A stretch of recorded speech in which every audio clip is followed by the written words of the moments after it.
Okay. Good evening, everybody. How you doing tonight? I hope everybody is doing well. Welcome to the live stream. I'm DJ Infantry, and welcome to Infantry Outdoors. Tonight's topic, we're going to be talking about camping. Let me get things set up here. I don't have my producer tonight. Welcome to Infantry Outdoors. I know the audio is working. Okay, there we go. I don't have my producer here yet. She is on the way home from work. So give me a break on everything here. I'm going to have a special guest in the studio tonight with me for the first time. We're going to be doing this. But welcome to the program, everybody. I'm DJ Infantry. Welcome to Infantry Outdoors. Do me a favor. If you can hear me loud and clear and everything is crystal, do me a favor. Let me know in the comments, 5x5, whatever it might be. But good evening to you. I am the Infantry. Hope you guys are having a blessed day. Hope you're safe, sound, and healthy wherever you are around the world. And I'm so thankful to have you here with us tonight. Tonight's broadcast is sponsored in part by Silver Connections Group. Check them out. They're down in the description below. If you're looking to get a website, if you're looking to get your social media boosted, you want to get your Google rankings boosted, give my friends at Silver Connections Group a call today, and they will hook you up. Use promo code INFANTRY, and you'll unlock all kinds of secret savings. Now, the other sponsor for tonight is Water Purification Products. If you guys are looking to get pure water at your fingertips, look no further than my friends at Water Purification Products. You can check them out at waterpurificationproducts.com. And if you call the number and use promo code INFANTRY, you get 10% off your order. So that's what's going on tonight. I hope everybody's doing good, guys. Let me check the chat. Rights Trapping. Good evening, Brother Coyote. How are you? Let's see. Blake, good evening. Everything is good. All right, I'll be back. I have to hop in the shower. Sounds good, Blake. We're going to be here. Well, tonight we are talking about camping. We're going to talk a lot about camping. Shiner Guy, how am I looking and sounding, brother? 5x5? I got a new camera hooked up. I'm going to give you guys a little live stream tip on what I did tonight. But I don't have my producer here, so if I keep looking down, guys, I'm trying to read your comments on the little tablet. You guys know the producer's usually here doing his job. Rattle Trap, how you doing, brother? Swamp Stalker says, what's up, Daddy Duck? That's Shiner Guy Raid. Big up the Shiner Guy crew. Guys, if I'm coming through, do me a 5x5 on the chat. I got a new camera set up tonight. We've got the same mic set up, so I should look a lot better than I did last week. No more webcam. I got rid of I didn't get rid of the webcam. It's still here, but I'm using a different camera for tonight's broadcast. So just want to make sure we are 5x5. Shiner Guy Raid, man. Glad everybody's in here tonight. We are going to have a special guest. I don't know how in the world I'm going to do this. Rob, do me a favor in the chat. I sent our guest tonight is Big Boone's YouTube channel. I sent him the invite via email with the link. Now, when I go to bring him on, I hope it's not going to be yet because I don't even see him in the chat yet.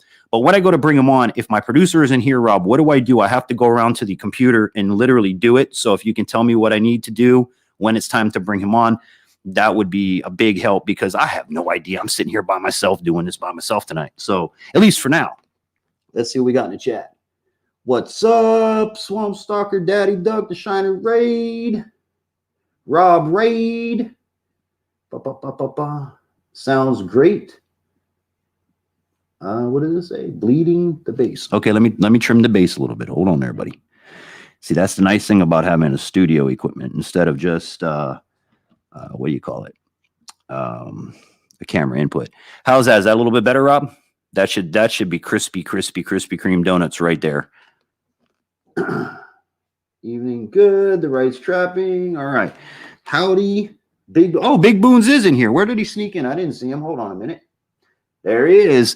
Big Boone's. Okay, listen, Boone's. I'm by myself. My producer, my wife is not here. She's hauling butt from her job to try to get here.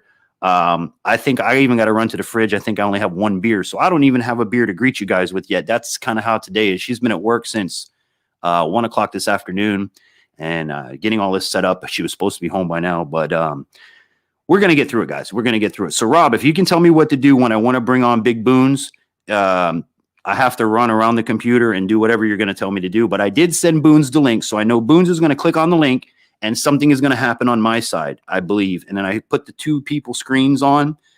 That much I get the concept of, but how do I get him to join me? This is one thing I love about YouTube. You know, we're all learning from each other. That's the blessing of YouTube. Totally understand, brother. Awesome. Thank you, Boones.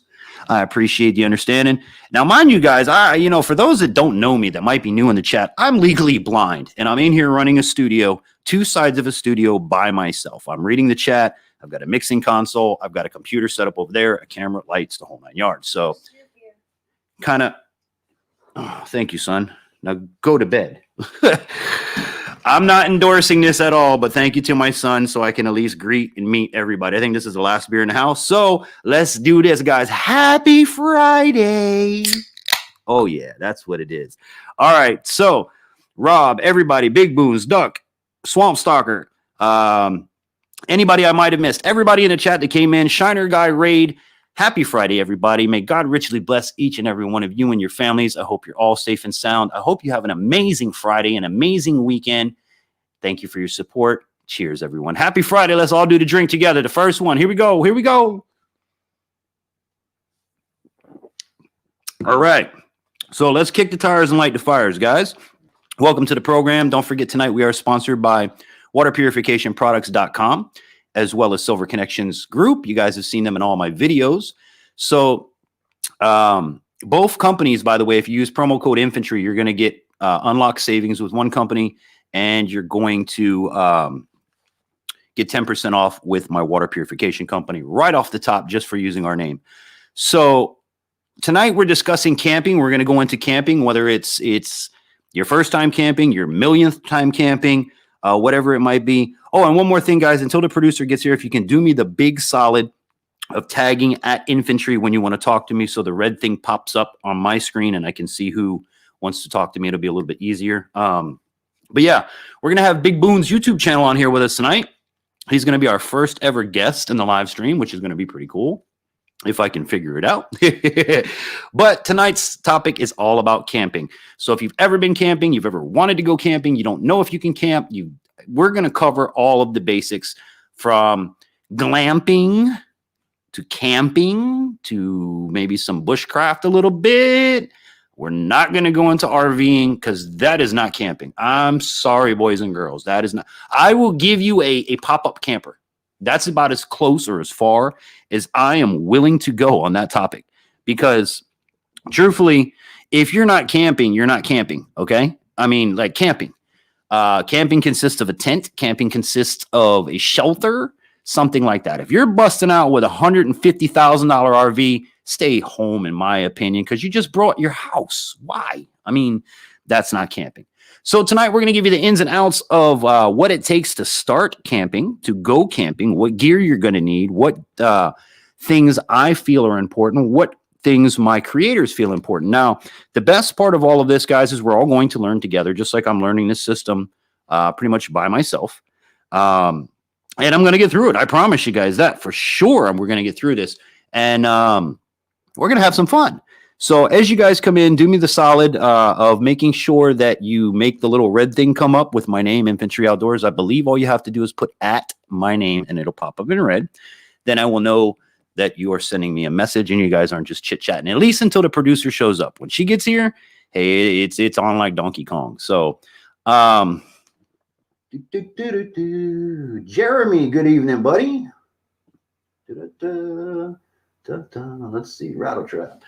So let's get into it tonight. Let's start off with some few basics. Then hopefully I'll be able to bring Boones on. Actually, Big Boones, if you want to click that link, nobody's told me what to do yet. So I'm going to go ahead and try to bring Boones on by myself. This should be pretty interesting. Because like I said, I got to run around. So I'm going to give you a second, Boones. The computer, again, is on the other side of the broadcast table. If you want to drop me something here to let me know, you click the link so I can go over there, and hopefully I'll be able to figure out how to bring you on. What do we got? And a good evening to Infantry Outdoors. Jeremy, my brother, happy Friday to you, bro. God bless you and your family. I hope you have an amazing weekend. I hope your week was great. Thank you for your support. Thank you for being here, and have a wonderful weekend, bro. Cheers. Good stuff. All right. So when Boone's gives me the cue in the chat, I'll run around and try to bring him on, because I definitely want to get this guest going. We're going to have some fun tonight. We're going to talk about one of my favorite topics, which is camping. By the way, did you guys check out today's video or even Wednesday's video? I got a few text messages saying, Infantry, are you okay, bro? You posted on Wednesday. I'll pop up the just and guess what? I'll pop up. Okay, so have you done it yet? So I can go over there, because I do want to bring you on.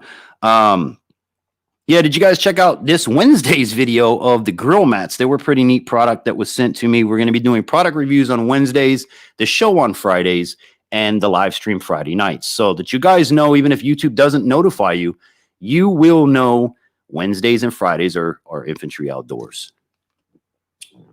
But if you didn't check out today's episode, today was Campfire Building 101, which goes along with our camping theme tonight. If you've never built a fire, we used flint and steel on this one. And if the video does get 100 likes, then we're going to go back and I'm going to do a bow drill. Now, a lot of you have said, I want to see Infantry do a bow drill. Listen, family, I'm an Eagle Scout, okay? I was doing bow drills back in middle school. So it's nothing new to me. It's not anything new. It's basically, like I said in today's video, it's a survival skill that I feel everybody should have. I feel that everybody should know how to start a fire. Swamp Stalker dropped me a comment today. Hey, brother, you can break out the gasoline. Well, anybody can break out the gasoline, but when you're stuck in the woods, what do? You ain't got no gas other from your booty. So you can fart on the fire, fart and make a flame. That's about it. So that's why I feel that this is important for you guys to learn. I feel that fire building is something everyone should know, especially if you're out and about, because it can save your life in many ways. It gives you heat. It gives you ways to purify water. It gives you a way to cook. It gives you a way to keep critters away, keep the bugs away, signal for help. There's so many possibilities of using a fire, and that's why I feel it's so important. Yeah, brother, Swamp Stalker in the building. My brother Shannon. Guys, and if you are new in the chat, if you notice that some of the folks are in blue, they're my moderators, check out those channels because they are family. And I mean, literally family. These are the guys that text me and send me phone calls. Infantry, are you alive? Why are you posting on Wednesday and not Friday? You know, it's an amazing circle that we have here, and I'm very, very thankful and blessed to have all of you with me. Now, Boones, I'm waiting on you to tell me if I need to run around the corner and click the button, because I do want to bring you on. I got to make sure that we have audio here. I've never done this, so I'm really curious to see how it's going to come through, and I'm going to be able to hear you in the headphones, and everybody else is going to be able to hear you. This is pretty neat, man. It really is neat. Now, I've run radio stations and TV stations for years and years and years and years. So, but this right here, back when live streaming first came out, I was live streaming on Ustream.tv. If anybody remembers that, that was one of the first types of broadcasting I had ever done. What did it just say? Big Boone said something and it went away. Big Boone's YouTube channel. Sorry, what happened? Dun, dun, dun, dun, dun, dun, dun, dun, dun. Come on. Gotta love technology. It's not keeping up with me. Okay, he did get it. Okay. All right, so yeah, I'm waiting on Boone's. That Shiner Guy Infantry Outdoors shared the link to add a guest. I did, Rob. I sent it to his email. I didn't want to put it in the chat because I don't want just anybody clicking on the link. I only want to limit for now to one guest until I get the hang of this. Also, I don't have the producer here tonight for right now. So I did send it to him. I shared the link. I sent it to his email. He should be able to click that link, but I need to know when to go over there to bring him on. You know what I'm saying? Share the link and add guest. Okay. In your basement. Okay, so hold on. I'm going to go around and check for you, Boones. Hold on. In my basement, huh? Don't be in my basement, brother. Don't be in the basement. There he is. All right, so let's see how bad Infantry can screw this one up. Add to stream. Not too bad. We made it, but you did good. Holy crap, brother. I think I did it. Hold on. Let me put these on so I can see if I can hear you. You got me there, Boons. I got you. Holy loud and clear, brother. What's going on, dude? I'm doing good. This is amazing. Yeah, and you're 5x5 on my side too. Hey, Shiner Guy, listen, I got to give a big thank you, big thumbs up to Shiner Guy, tactical technician, and all those that have been teaching me how to do this. It's really cool, man. Big Boone's YouTube channel, everybody. Welcome to the program. And we were talking earlier in the week, you know, the topic tonight is camping, but Boone says, you know, infantry is going to be a lot of fun because the deaf guy and the blind guy are going to teach people about camping. Hey, hear no evil, see no evil, right, brother? That's right. Let's take a moment. Let's tell everybody a little bit about what you do on your YouTube channel. Lately, I've been just making videos and learning how to make videos, trying to improve the quality, you know, like the editing quality, this and that. Only started 2 years ago. So that's good. That's good. The main meat and potatoes where I get all my views is my Argo 6x6. So that's awesome, dude. I'm jealous of you. Which is going to be risen from the ashes, I guess. She's been parked for a good little bit in the garage. Don't have a trailer for it, so it's not like I can take it out to make videos on it in the front lawn. So yeah. Well, hey, listen, when you do, man, that thing is amazing. I see. I moved up here. Okay, for those of you, as Rob was talking about in his live stream, I moved from Broward County, the epicenter of the hot spot of the coronavirus, and I moved out just in time. But down there, you can't ride or do anything. I have an electric bicycle, and I've been pulled over more times by the police for riding down the sidewalk than you could ever imagine. Up here, grandma's ride down the street on the golf cart. This dude's riding a four-wheeler. There's a big-ass tractor going down the road. I don't think anybody's going to mess with infantry riding his little scooter. But one of those Argos, man, I would love to get that. I would love to get me one of them things that goes in water, right? Yeah, they float. See, you get that to the blind guy, and I ain't got to worry about nothing. That's if you hear me coming, or I can't hear me coming. So yeah. So, Boone's, what part of the country are you in, brother? I'm from Canada. Canada. We got to love Canada, bro. I got a lot of friends up in Canada. It's amazing how YouTube opens the world and gives you the opportunity to meet people across the world. Whereabouts in Canada? Because, you know, Canada's huge. In Ontario, nation's capital, Ottawa, Ontario. So that's the west side or east side? Pretty much central. Central. Okay. Yeah. Okay. We got a lot of friends in Manitoba, and I know that's over on the right-hand side, right? No, that's central on the east side? Oh, that's central too? Yeah. Okay. Well, you know, if you're not far from there, I'm supposed to be coming up doing some ice fishing this winter, believe it or not. Oh, ice fishing's fun. Yeah. I can't complain about that. I watch these videos and I get jealous because I was telling my friends up there, I was like, you know, for me to go ice fishing, the only way to do that is fill a cooler with ice, float that bad boy on a pond, and there's your ice fishing. Well, speaking of the topic tonight, I've done some camping while going out ice fishing before, so that's awesome. That is awesome. And guess what, everybody? Big round of applause. The producer made it. Hey. So yeah, so she's just getting in the door. What do we got here? Shiner Guy, Infantry Outdoors. Share the link. We got that. Infantry Outdoors. Boone's is on your screen, ready to go. Rattle trap. See it? Great. All right. So, Boone's, we're going to be talking about camping like we discussed. So we've had a week to prepare. I want to start with somebody that has never in their life been camping. What are some things that you can think of? Mind you, nobody's going to buy $1,000 tent. Nobody's going to buy a $500 sleeping bag when they first start. So what do you think people should get to experience the joy of camping? Probably the first thing is probably climate. If you're not used to, if you're just, you know what I mean, always been in the house all the time, you're not climatized for the different temperature changes. You know, it's like being out in the desert or being out here too is the same thing. Could be nice during the day and then it's freezing at night. You know what I mean? And if you're not prepared for it, it makes for a miserable trip. It does. It does. Once you have a few miserable trips, you know what I mean? You You're won't not want to too go. inclined on, yeah, let's go camping again. I So, agree with you 100%. yeah. My one of my worst camping, I don't want to say worst, but we actually cut the camping trip short. When my son Logan was born, he was a tiny baby. We went camping. As many of you can imagine, when you have a tiny baby, you can't use things like off. You can't use cutter. You can't put anything on a baby because it can burn your skin. We went down to Homestead to Everglades National Park, and we literally cut the trip a day, 2 days short because the mosquitoes were so bad. My oldest looked like he had chicken pox, and the littlest one was eaten up. So we just called it quits. So that goes along too with like what you said with the climate.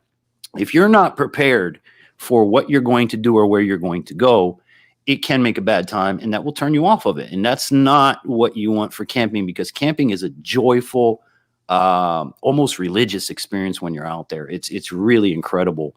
So knowing your situation, knowing where you're going, that absolutely is number one. Now, let's say we know where we're going to go. Let's say it's going to be a nice weekend. Climate's good. Let's go into what would be the next thing that we need to know. What do you think? I would say it would be a tent, right? You'd have to look for your gear. Yeah, you'd get into the gear that you would need. Right, you know? right. And that's what I really want to brush on is the gear, because, you know, like any hobby that you have, it can go infinite. You can buy a warehouse full of stuff. You don't need it, but you can buy it. And my point of these little live streams where we teach people stuff is so that you don't go spend $1,000 on a tent unless you really want to. You know what I'm saying? What you can do is start small. Go to Walmart. I've got 3 Walmart tents. They're perfectly fine. They're pretty bad if you ask me. I got one with built-in LED lights and all kinds of cool stuff. Daddy Duck 365 says goodnight.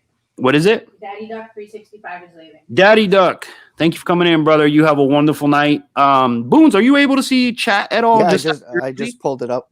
Okay. I see. I've never done this, so I don't know what you have on your side, and I'm just figuring out what I have on my side, and then the producers. I'm a mobile only creator. That's a lot of thing. Maybe not a lot of people. Well, I say it enough, you know, but I don't preach it too much on the channel. Yeah. So when I pull it up, it's just I can't see you and me anymore. Like, okay. I can see us in the background, but I can't see exactly how, you know.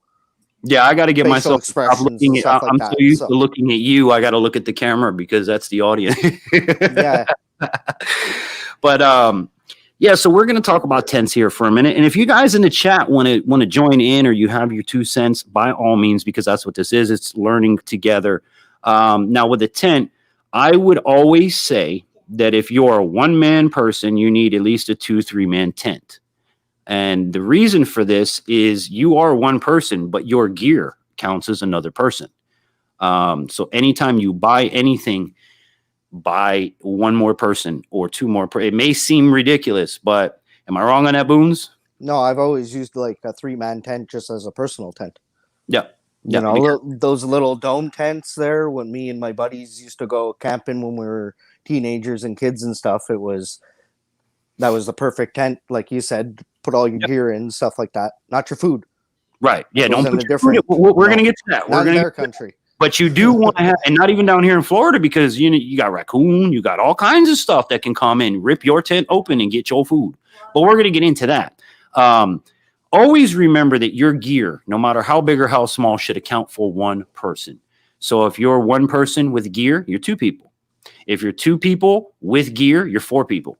So keep that in mind, because gear is bulky and you want to have room. You don't want to leave your stuff outside, get it rained on. That's just not the way to go. Jeremy said in the chat, bigger is better. Bigger is better, right? But now if you're humping that pack in, bigger is not better, bro.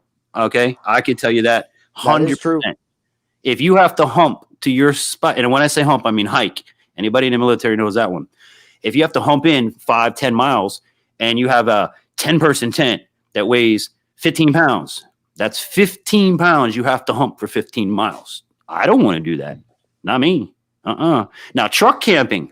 Yes, truck camping, where you pull your truck up, you dump your gear off, you set up barbecues over here, fire pits over here, giant tent with a easy up over the. That's me when I go truck camping. It's almost like glamping. We got all the gizmos and gadgets. But depending on your camping situation will obviously depend on what you're going to use for gear and whether it's going to be an ultralight setup, a medium light setup, a heavy setup. But at the end of the day, think about it, guys. If you have to hike or hump in anywhere, weight is not your friend. Bigger is not better. Trucker says I usually bring a smaller tent for gear. All right, fishing trucker, you're on point there. Bring a smaller tent. Oh, well, you could do that too. Bring a smaller tent for your gear, but now you're hiking 2 tents. Why don't you just get a slightly bigger tent? That would be my thoughts on that. I wouldn't want to hump in 2 tents. You, Boones? My Argo does the work for me. My back doesn't let me hump nothing. You keep saying this Argo. You're going to make me jealous and jealous.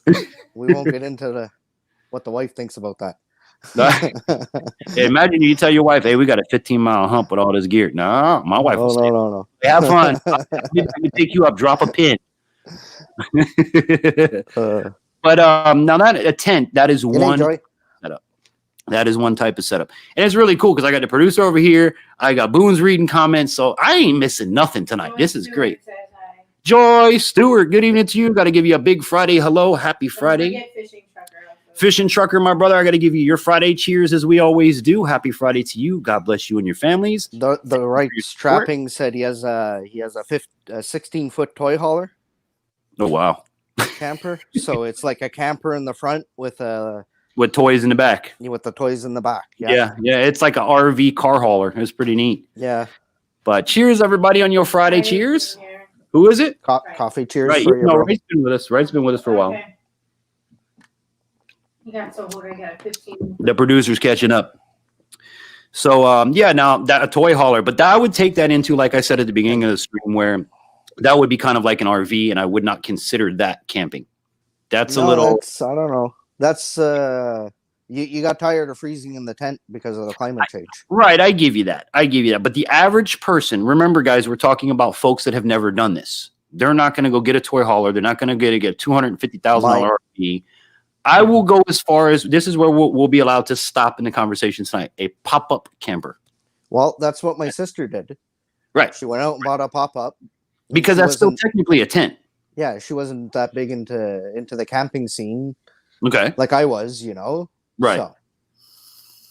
When I was a kid in Boy Scouts, I was dropped in the middle of nowhere with a pocket knife and a water bottle and said, see you on Sunday. I have done all levels of camping. But tonight I want to get really to the people that have never done it. That the type of people that would go to Walmart, Academy, Dick's, something like that, get basic tent, basic gear, just to be able to experience camping. So, excuse me. So that's why I say a tent. Where we're going to go to next would be, what about hammock camping? Have you ever done a hammock? Personally, no. No, I have only done it twice. Unless it was back in my younger days, and it was a little too tipsy to make it back into the trailer. Slept in the hammock. Besides that, and that's been a long time. I haven't drank in years since I was 18. So imagine if you get a little bit too tipsy and you try to get in that hammock. And Trapper Jay's in the house. Trapper Jay, my brother. Happy Friday, bro. The right strapping said he started off with a tent, backpacking. Yep. So. And that, it's amazing because that's how most of us get started. That's why I wanted to bring this up. It's either going to be a tent or a hammock, and that's how most people get going. Now, for those that don't know how to camp with a hammock, what you're going to do is you're going to string your hammock across 2 trees, but you're going to run a ridge line across the top, and you're going to set your tarp up like this and stake it down on both sides with your hammock being in the middle. That's going to become basically your shelter. That's going to be your tent, but you're still going to be open and everything else. So the benefits of this is you're not lugging around a tent, but you do have to carry now a hammock and you have to carry a tarp. See, like when I first started to really camp with my friends, like maybe late high school, you know what I mean? Early adulthood, we would go canoeing out to an island all the time in a provincial park. Okay. Parks are good. Parks For are that great kind of trip, the canoe was a perfect, or the tent was perfect, for that Mhm. situation. So Mhm. And again, like we had stated at the very beginning of this, the very first thing you need to know is where you're going camping, what conditions you're camping in, and pack and purchase accordingly. Now, for me in Florida, the only thing you got to worry about, I would say, and you don't have to worry about it, but if we have a cold front, it does get cold in the tent. Now, y'all, Boone's up there, he's negative, blah, blah, blah, blah, blah. That's cold. I'm Florida boy. We get down into the 40s to the 30s. Let me tell you something, 40s and 30s in the tent, that's cold. well, That- it's hard. It's like 70, let's say 78 during I'm trying to calculate, from Celsius to degrees, and Mhm. it's about 78 right now during the day, and then it might dip down to around 10 at night. That's a big temperature change. Okay, where we are here today. Now I go And by heat index up here. I don't go pretty much by what I've the numbers are. We're at like 100 during the day and maybe 80 at night in Florida. It's right now, but now in the winter time, I don't even want to say winter time. When we get cold fronts, because we don't get winter here. When we get cold fronts, it'll dip down to the 40s and 30s. And I've if you're in a used tent, that's cold. I've used a Mister heater in a tent. That's what we're getting into. Yes, that's where I'm going with Moose this. hunting minus 10 Celsius, so that would be like And for those that may not know what we're talking about, the minus Mist 20 for you guys. you can get at Walmart. It's a little heater about yay big. You can either screw in a propane bottle. I cook Or- on mine, and You cook on it? Yeah. I want to see a video on that. I I'm have 'em. challenging you here on the live stream. I want to see a video. no, I have them cooking with Mr. Heater. They're on my channel. Really? Yeah, I already have them. Somebody in a the full chat, course meal on it. Yeah. one of my moderators, find that video and drop the link for everybody because that's the man's cooking on a heater. That's incredible. You ready for But the Mr. Heater Buddy, the heater buddy that we're talking about, they have a small one and they have a larger one depending on the size that you're in. The cool thing about it is there have been a million tests done on YouTube as well as everywhere else. You won't get carbon monoxide poisoning. If it falls over, it shuts off. If it runs out of gas, it shuts off. So the only thing you really have to worry about is just make sure nothing is around it that will catch fire. I've used them. Even that infantry. Sorry for keep on No, cutting go it off. But the stories, like I said, I got a million of them. Me and my cousin, while we're hunting, okay, we come back from a wet day out in the bush. We Yeah. hang our clothes on the clothes rack. Okay, we put all Okay. the clothes. It's like a double hanging clothes rack with two. Okay. Sorry, with two bars, going across. We put all Yeah. the clothes on one side. We step out of the tent into another tent, into a carport tent. Okay, and that we Mhm. use the carport tent as our kitchen area. Okay. And we go eat dinner. We come back into the tent. The clothes ended up falling over, and these are like $1,000 hunting suits Ooh. that we have. They ended up falling over on the heater, and nothing happened. They didn't even burn. Brother Wright says, I've cooked with mine. Now y'all are going to spark me on a video. I just got to wait for it to cool off. It's not cold. It's not even cold enough here to warrant going camping because when you're in the upper 80s at nighttime, unless you're packing an AC unit, it's not comfortable. And that's the thing with Florida. If you guys want to camp Florida, you ever want to experience Florida, don't do it in the summer. Don't do it in the late spring. I would come later into fall, closer into winter. This would be your best chance because the mosquitoes aren't so bad. Yeah. And the heat is the big thing because when you're hot, you're miserable. You can just forget about it. You're not going to have a good camping experience. So try to plan when the temperatures are right. Now, if I were to go up to Boone's, even in your summertime, that's like still cool to me. It's So- nice out at night. It's not like freezing. It's right now we get into fall a lot earlier than the rest of everybody else, so Yeah. it's like the moose, they're already starting to rut. That's awesome. Yeah. That's so cool. Imagine cooking moose steaks on a heater. It could happen. Hey, I that might showed be it. your next video. That Yeah. might be your next video. Not So, moose steak, but so far we've covered, for those that may have just come in, we're talking about camping tonight, camping 101, however you want to call it. And the producer has a bunch of comments. So go ahead, producer. What do you No, got? I was just telling you who's here to your drink. Who's that? Everybody. Everybody. All right. Well, Trapper Jay's here. Joey Stewart's here. okay. Trapper J, Joy, Mo. Mo, DMV Whisker Kings just dropped DMV in. Whisker Kings just dropped in. Okay. So let's do. Trucker, fishing We got trucker is still in I'll tell here. you what, we're going to do a big drink for Boxy everybody. tonight. Outdoors is in here. Boxy's here. Yep. Says he Yep. uses a black cat heater. A black cat. I've never heard of that. Black cat, but the heater buddy is better. Is it? I like the heater buddy. I do. They work Let- really And we'll amazing. go into why I like the heater buddy. Everybody that just came in the chat, happy Friday to all of you. God richly bless you. Have a wonderful weekend. I hope your week was awesome. I hope everyone in your family is healthy, safe, and happy. Thank you for your support, and cheers. Which videos you wanted me to find? You know, Trapper Jay says to me last week, infantry, if I were to do a drink for everybody that came in, I'd be hammered in the first 10 minutes. But I just feel, you know, I've done this since the beginning. I feel that the least I can do for all of you guys that support and follow and watch my videos and interact and come on the channel, the least I can do is salute you every single week for coming in. That's the least I can do, you know? And yeah, if I get smashed, I get smashed. It's just part of it. So now back to the heater buddy. Again, one of the things I like is the fact that you really can't mess up with it. It's not going to kill you.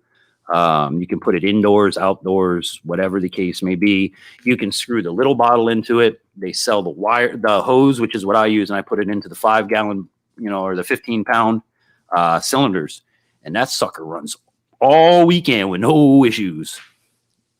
But I've never heard of the other one you were mentioning. The black cat. Yeah, what's the downside? It's just like a round little heater. Okay. Nothing like the heater buddy though. No, they're like the old school ones, or like they can get bigger, and they go on top of your propane tank. Oh, like a full propane tank. Okay. I think I have use those too, but they don't work as good as the heater buddy. Do they kind of look like a floodlight bulb? Yeah, they do. Yeah, exactly. Okay, I've seen that one. It looks like a floodlight bulb. If you guys have ever seen a floodlight bulb, it's like this, and then it comes to a point, and then your heating element would be that big circle face of the flood lamp. Papa Rome's is here. Papa roams outdoors. You know what? I haven't seen this guy in a minute. Papa Rome's been with me since way back since Cracker Jacks. Papa Rome's, happy Friday, brother. Thank you for coming in.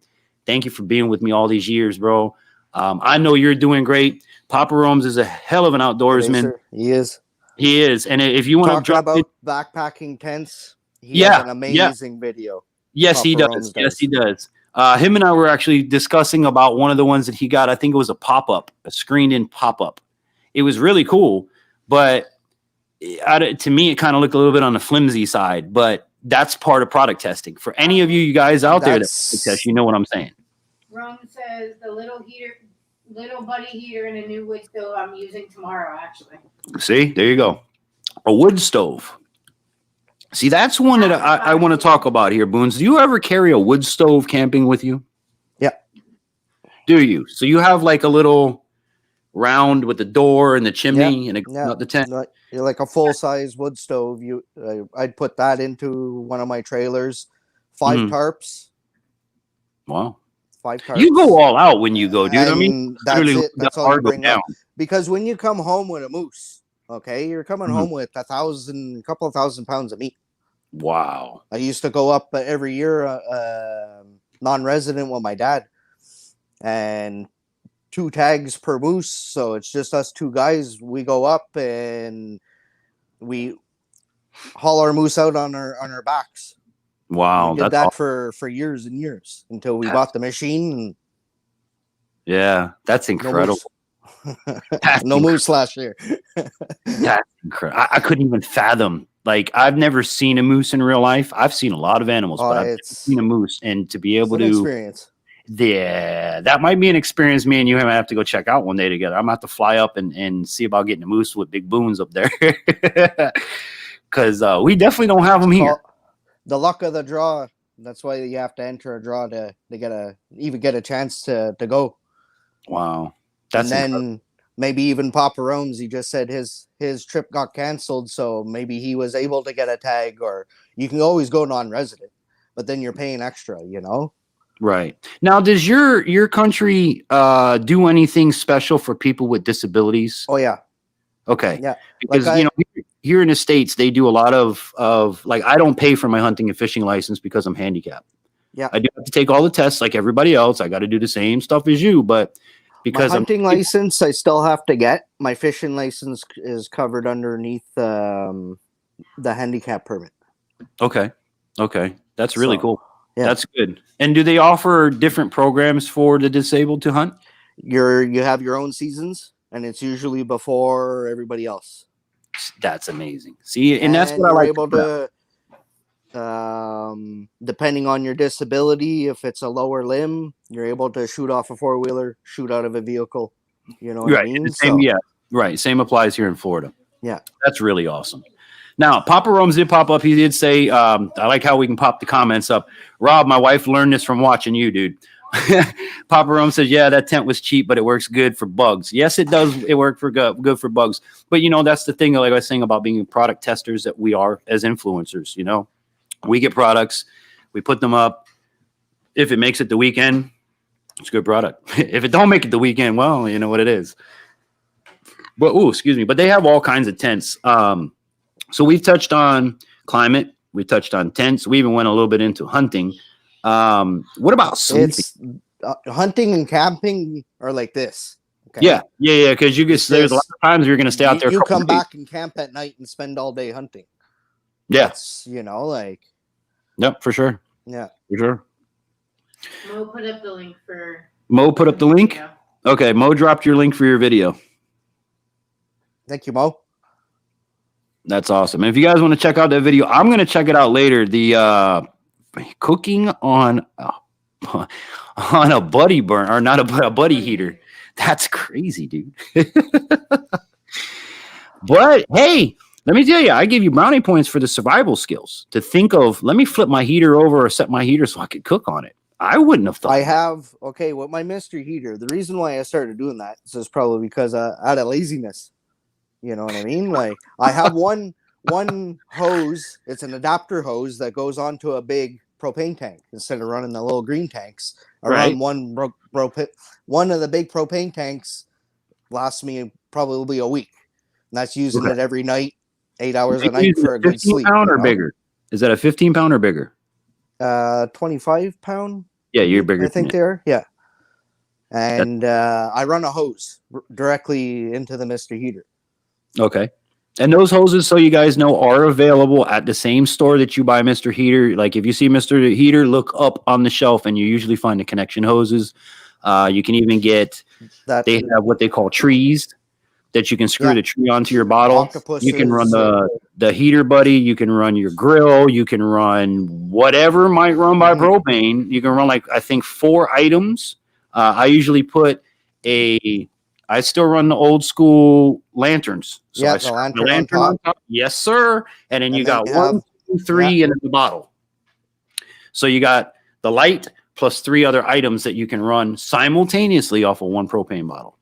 And that's great for camping. That's great for hunting. That's great for if you're where we are, where we have hurricanes or storms. That's great for that. Emergency preparedness, whatever it may be. Now, we're not talking about the little green bottles, the 1 pounders. We're not talking about that. I have 15 pounders, which are the big, like for your barbecue grill, or 20 pounders. Is that what it is? Yeah. Okay, they're 20 pounders for your barbecue grill. And that's what we're talking about. The one that has you turn it on top and it has a spigot. You can screw into the spigot. That's what we're talking about. The little bottles, those things don't last. No. Eli's life is in the building. Eli's life. Welcome to the stream. Happy Friday, brother. Cheers. Boone, if you keep up with me, man, you ain't gonna be making it through the stream, bro. Let me go ahead and do this hard part. I don't drink, so drink it all for me, bro. Well, I tell everybody. I actually had a troll bust my chops about why I drink beer. I don't say that you have to drink beer, alcohol, liquor. It could be iced tea. It could be a Coke and a smile. As long as everybody is having a good time and doing cheers, that's what it's all about. DMV wants to know what vape mod you're using. What vape mod? This is the Aegis. Let me make sure I read that right. Yeah, the Aegis. AEGIS. It's waterproof. It's drop proof. It's kid proof, wife proof, infantry proof. This right here, forget the tank. The tank is glass. This is going to bust. It's going to break. And I've even wrote my company. and said, hey, when the hell you gonna make a bulletproof tank? They haven't got back to me yet.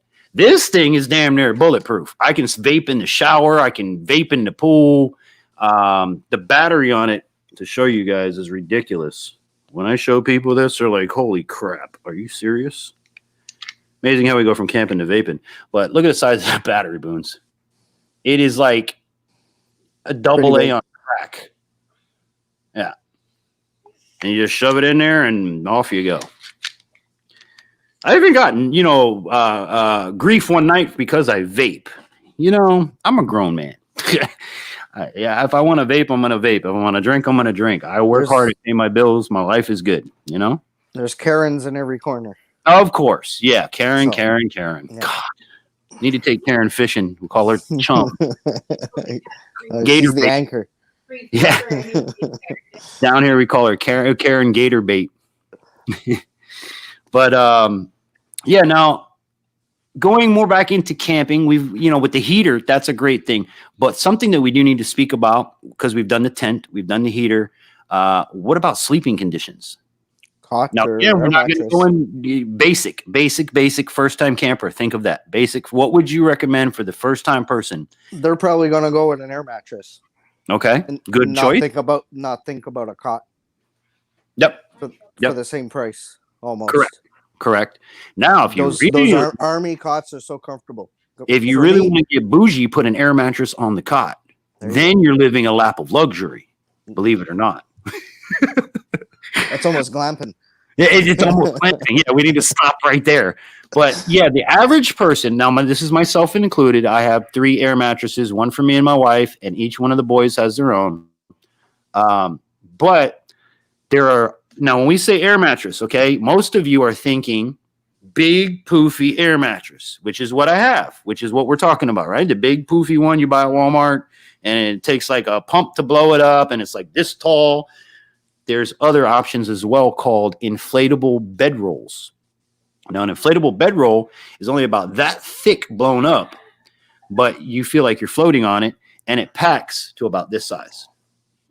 So that might be an option as well. Now, this you can put on the floor, you can put on your cot, and you can also put it in your hammock. I had pictures of us on the hammock the other day with the bedroll in it. So, Shannon, I know you're tired, brother. I know you've had a long day. Thank you for making it. Make sure you guys check out Swamp Stalker Outdoors. Awesome brother. He's family for real. And all of the mods too, guys. Check out all of the moderators. They do a hell of a job working here. Excuse me. They've been helping me out since day one. I have most of everybody's phone number, addresses, and things like that. It's that kind of thing if you're a moderator. So check them out. I would really appreciate it. And be sure, I don't say this enough, give the video a thumbs up. Don't forget, guys, on the last couple videos, I set goals. If we make 100 thumbs up on the videos, I'm going to do part 2s to the videos. So I kind of need them thumbs up to get generated. We want to do a catch and cook. I'm going to do a bow drill fire. Did you see the fire video today? The line cook just dropped into the stream. Said, "Hey guys, Oh, the line cook. how you doing?" How you doing tonight? Happy Friday. Yeah, Cheers to the stream. I checked out the fire starting video today. I'm interested in if you do it by the bow, because I've never done it that way. I've tried when I was younger and was never able to get the fire started. The trick with a bow drill really is selecting the right pieces of wood. That's the biggest thing. If you get one piece of wood that is what you're supposed to have, dried out good, hard, and one piece of wood that's not, it won't work. If you get sometimes too soft of a wood, it won't work. But one thing I can tell you is when you make your hole and you make your side hole, take a little bit of dirt, a little bit of grit, and drop it in there. This now creates almost like sandpaper as you're rubbing back and forth. It'll help to build that amber and to start that friction. But it is very important, which we're going to go into once we hit them 100 likes. It's very important that you select the right types of wood to make a bow drill. If you do make a bow drill, keep it. Put it in your bag. Don't get rid of it. Yeah, it's wood. Yeah, it's from the forest. But let me tell you something. 6 months later, when you pull it out again, it's drier, it's harder, it's better to work with. So keep your bow drill, because once you have your plank, depending on how long you make your plank, you can put 1, 2, 3, 4, 5, 6, 7, 8, 9, 10 holes in it before you need a new plank. So keep that in mind. But it's going to be fun. It's going to Is be it fun. true? Years. Like it's like Castaway where you have to split it. What? Split the plank? Yeah. No, well, you don't have to split it. What you do is you want a piece of wood, probably about, I don't know, half an inch thick. Then you're going to take your knife and you're going to make your spindle hole where you're going to stick your stick. Then on the side, I'm going to try to do this with my hand. If this was the plank, on the side, you're going to cut out a notch, only about yay big, just to make a air and dump hole. So when you get your ember, you can turn it sideways and it'll fall out that little tiny gap that you made out the side. But while you're spinning like this, if you're doing a hand drill or bow drill, it's both same applies. It supplies oxygen, because if you just make the hole and stick the stick in there, you have nowhere for oxygen to get in between the stick and the hole. You understand? Gotcha. Yeah. That little notch on the side is what gives you your air. It was back when I was just a wee lad, and you make the bow, you grab the stick, and you just jam it in the wood without making that the carvings out. Right. Now you can do that. It's easier if you make your starting hole and you make that notch hole, and then just put a few grains of dirt or sand, like fine sand in it. Whatever's laying around, you just put a little bit in there and go at it. If you do it by hand, expect to have blisters the next day. Yeah. For sure. The hard way. And spit in your hand. As gross as that sounds, spit and then do it. Here's a comment for you. There's a comment for it. See, I love this new thing she learned from Rob, because I can actually, the comments come up this damn big on my screen. I can read them. Infantry does a great job of explaining things. I've said that in his comments section a bunch of times. He's got a cue on point with words, and well, to be honest with you, you don't fumble. Well, I've been broadcasting almost my entire life. I really have. I've been on professional Miami radio and television for the last 20 years. I've been a DJ for over 20 years. It kind of comes with the territory of when I'm talking with you, I want to talk to you as one of the viewers. I don't want to talk to you as somebody that's done homework on Big Boone's Outdoors, because nobody else has. So when we talk, I want it to be on I don't want to say a dummy level, but an inexperienced level, to where I can learn from you just like the viewers. Mm-hmm. And that's what's always gotten me through is playing the card. Even when I used to interview big time celebrities, I would talk to them like I didn't know who they were, because my listeners might not. And after 20 years of talk, it becomes second nature. It really does. Which I'm sure you see as you do your YouTube videos. Don't you find the things that you say redundantly every episode get easier to say? Judah says try. Well, I've been confident ever since I started. I ran my own business and been telling not just myself, but other people what to do since I was almost 5, so it's not so easy in the roofing industry with the kind of degenerates that I've had to work with, and I've been a straight arrow, I have never. Now, I've done 2 roofs in my life, start to finish. I admire any man in the state of Florida that's willing to get up there, deal with the heat, then deal with the hot tar on top of the heat. Then you have to hot mop, and you have to do this. And now I put down tar paper, and then we put down the caps, and then you put down the sticky stuff. And then you put down where we are down here, we have, I forget what it's called. Tiles? No, not tiles. They come in sheets. Asphalt? Like shingles, but not shingles. They come in paper, like about yay big, and it's got shingles on it. And then you lay one, and you lay the next one over it. You layer them as you go up. Oh God, what are they called? We haven't had that in Canada for like 40 years. Okay, because but you know what snow and ice, right? But I know exactly what you're talking about. Yeah, it's real gritty. It's like on roofing or forget the name of it. So see, the thing down here is when a hurricane comes and rips part of your shingles off, you can just replace strips of it. You don't have to replace the whole roof. So that's kind of where Florida stayed with that is, if it rips off one layer, you can peel back, put the other layer under, re-glue, re-nail, and you're done. If you have actual like ceramic shingles, like in Miami, a hurricane comes, is going to rip all of your roof off, and you're going to have bare underneath because nothing holds those tiles as you were talking about. Later, DMV Whisker Kings, he's off to bed. DMV Whisker Kings, will you have a great night? Thank you for coming in. Now, I had a comment pop up and we were chit-chatting. I didn't have a chance to say it. Thank you, Mo, very much for your comment. My live streams are always informative and interesting, and that's what we wanted to bring to you guys. Believe it or not, you have Silver Connections Group, my media representatives, to thank for the change in the live stream. As you guys know, we were just BS in live streams and lockdown because we couldn't do anything. And she's like, well, why don't you start structuring? Why don't you start doing a topic a week or touch on things and then go BS?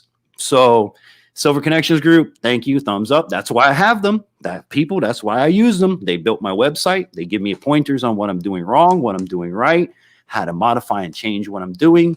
So if you guys are in the market for that, let my people know. That's what they're here for. Meisterman Bob. Is that Bobby? That's Meisterman Bobby. That's Bobby. He made it in the stream, brother. Hey, happy Friday. Thank you for coming in. I talked to him today. This is another brother looking to move up to North Florida. I've known Bobby since I was a little DJ in a bowling alley. That's how far we go back. Like 20 years. 20 plus years. Good to have you, Bobby. And if you got any comments about camping or anything that you'd like to share with the crowd, please feel free to drop it in the comments below. Guys, be sure to hit that thumbs up button. My wife tells me I don't say this enough. The producer kicks me in the butt at the end of every stream. Smash the thumbs up button if you're new. Hit that subscribe button, ring that bell so you can be notified. And if you don't get notified, you know how that goes, Boons. Wednesdays and Fridays are our day. Wednesdays is product review. Fridays the show. Friday night's the live stream, at least for now. What do we got here? Oh, look at that. See the banner pop up. Smash that thumbs up button. She's learning. The producer's getting the hang of it. I'm telling you, when she wasn't here, Boone's at 10 o'clock, I was almost dropping one. Because I don't know how I do this without my other half over there, for real. It helps a lot when you got a team behind you. Yes, it does. And keeps everything on point. We have a fantastic team amongst all of us because, as you know, as all of my mods know, I'm the kind of guy where you get stuck. I'll give you my phone number. Call me. You need editing help, software help, computer help, camera help. Many of you know because many of you have called me and we walked through problems and issues and we've solved. So that's what I love about this platform and the group of people that we have. I'm very thankful for that. Miss Producer, I need another thank you drink because that one is empty. Amen. So, all right. So what else can we go into? We've got tent, the climate, the heater, and we were discussing bed. Now, on bedding, you have air mattresses, you have cots, you have bed rolls, or you sleep on the floor. What about Boone's, the sleeping bag or bedding that you use? Well, I used to use a sleeping bag for years and years and years. But now what I just use sleeping bag? Because normal. there's many types now. Did you use a 0 and under, a 32 to 0? It was I have an Army sleeping bag that it's like a triple liner, so it has a canvas on the outside, then your normal downfield, and then you have I think it was a cotton liner on the inside. And everything ties together. Accommodate for what situation you're in then, right? Yeah, let's say you want to sleep outside and it's going to snow or rain, you throw on the canvas over top of the actual sleeping bag part. That's awesome. That's awesome. And if you got too hot, you could remove a part of the liner and cool off the bag a little bit. I never even use the liner on the inside, like the felt liner that goes on the inside. Even in the cold, you never needed it? Really? No, I slept outside -10. Never needed it. Wow. And for those of you that are watching, what we're talking about here is when you buy sleeping bags, whether it's in Walmart, Dick's, online, the military surplus store, all sleeping bags have a rating. They have a temperature rating. Usually it's, you'll even see, like if you go, and I'm going to keep referring to Walmart, not because I'm plugged by them. I'm not sponsored in any way, folks, by Walmart, but I'm like you. I shop at Walmart because that's where we shop when we need stuff. These the first place we go to for everything. Right. So, right. Yeah. You can even say Dick's, Bass Pro Shop, Academy, whatever you have near you. All sleeping bags are ranked in warm weather, mid weather, cold weather, and it will tell you on the bag underneath optimal for this degree to this degree, because you don't want to get Boone's freeze your ass off sleeping bag. Come here to Florida. Exactly. There's and try to summers. That's camp in why the it's summertime. You'll die. You won't even make it till the morning. You'll be dead. They'll just find a puddle of ooze where you used to be because you'll melt. But now, same thing applies. I'm not going to take my warm weather Florida sleeping bag up to Boone's no, house. you're going to need 2 or 3 of those tucked Yeah. into each other. I'm going to be an infantry sickle. So again, knowing your conditions, this all comes back. Everything comes back to the first point you brought up, which was know your conditions you're going to camp in, and that will determine what gear you buy, how much gear you buy, and all of that sort of stuff. Because in reality, all you need to go camping is fire, shelter, water, food. That's it. You agree? You need 4 things to survive in the woods. Fire, Like I shelter, said, water. you're not prepared for just one of those things. You're not going to have a very, very decent trip if you don't have the food or the shelter, Right. So. If you're missing one of the 4 essential items in camping, it's not enjoyable. It's really not. And as you've seen in my fire starting video today, if you're attempting to get a fire started and it's wet, forget it. Forget it. Or worst case scenario, you got this nice, wonderful fire and you didn't look at the weather before you started camping and it starts to rain and you didn't shelter your fire. Something not many people think about. All it takes is make a lean-to, shove 4 posts in the ground and make a roof over your fire. You want to protect that fire at all costs, because if you lose that, you could go get water when it's raining, when it's freezing, when it's hot, when it's stank outside. You could get water. You could find food. Tactical technician, I'm pretty sure, just joined the stream, and he's like, you don't forget the TP. Don't forget TT. Hey, listen, Tactical Tech has. Listen, brother. Let me do his cheers real quick. Cheers, Mike. Happy Friday, brother. I've been around you long enough to know that he's one of your best moderators, bro. Oh, he is. He's a really good guy. For those that don't know Tactical Tech, me and him talk once or twice a week. He has new merch coming out, or has merch out, believe it or not. Tactical Tech, drop a link or something so that the folks can try to find to get your gear. He's going to be sponsoring some episodes coming up.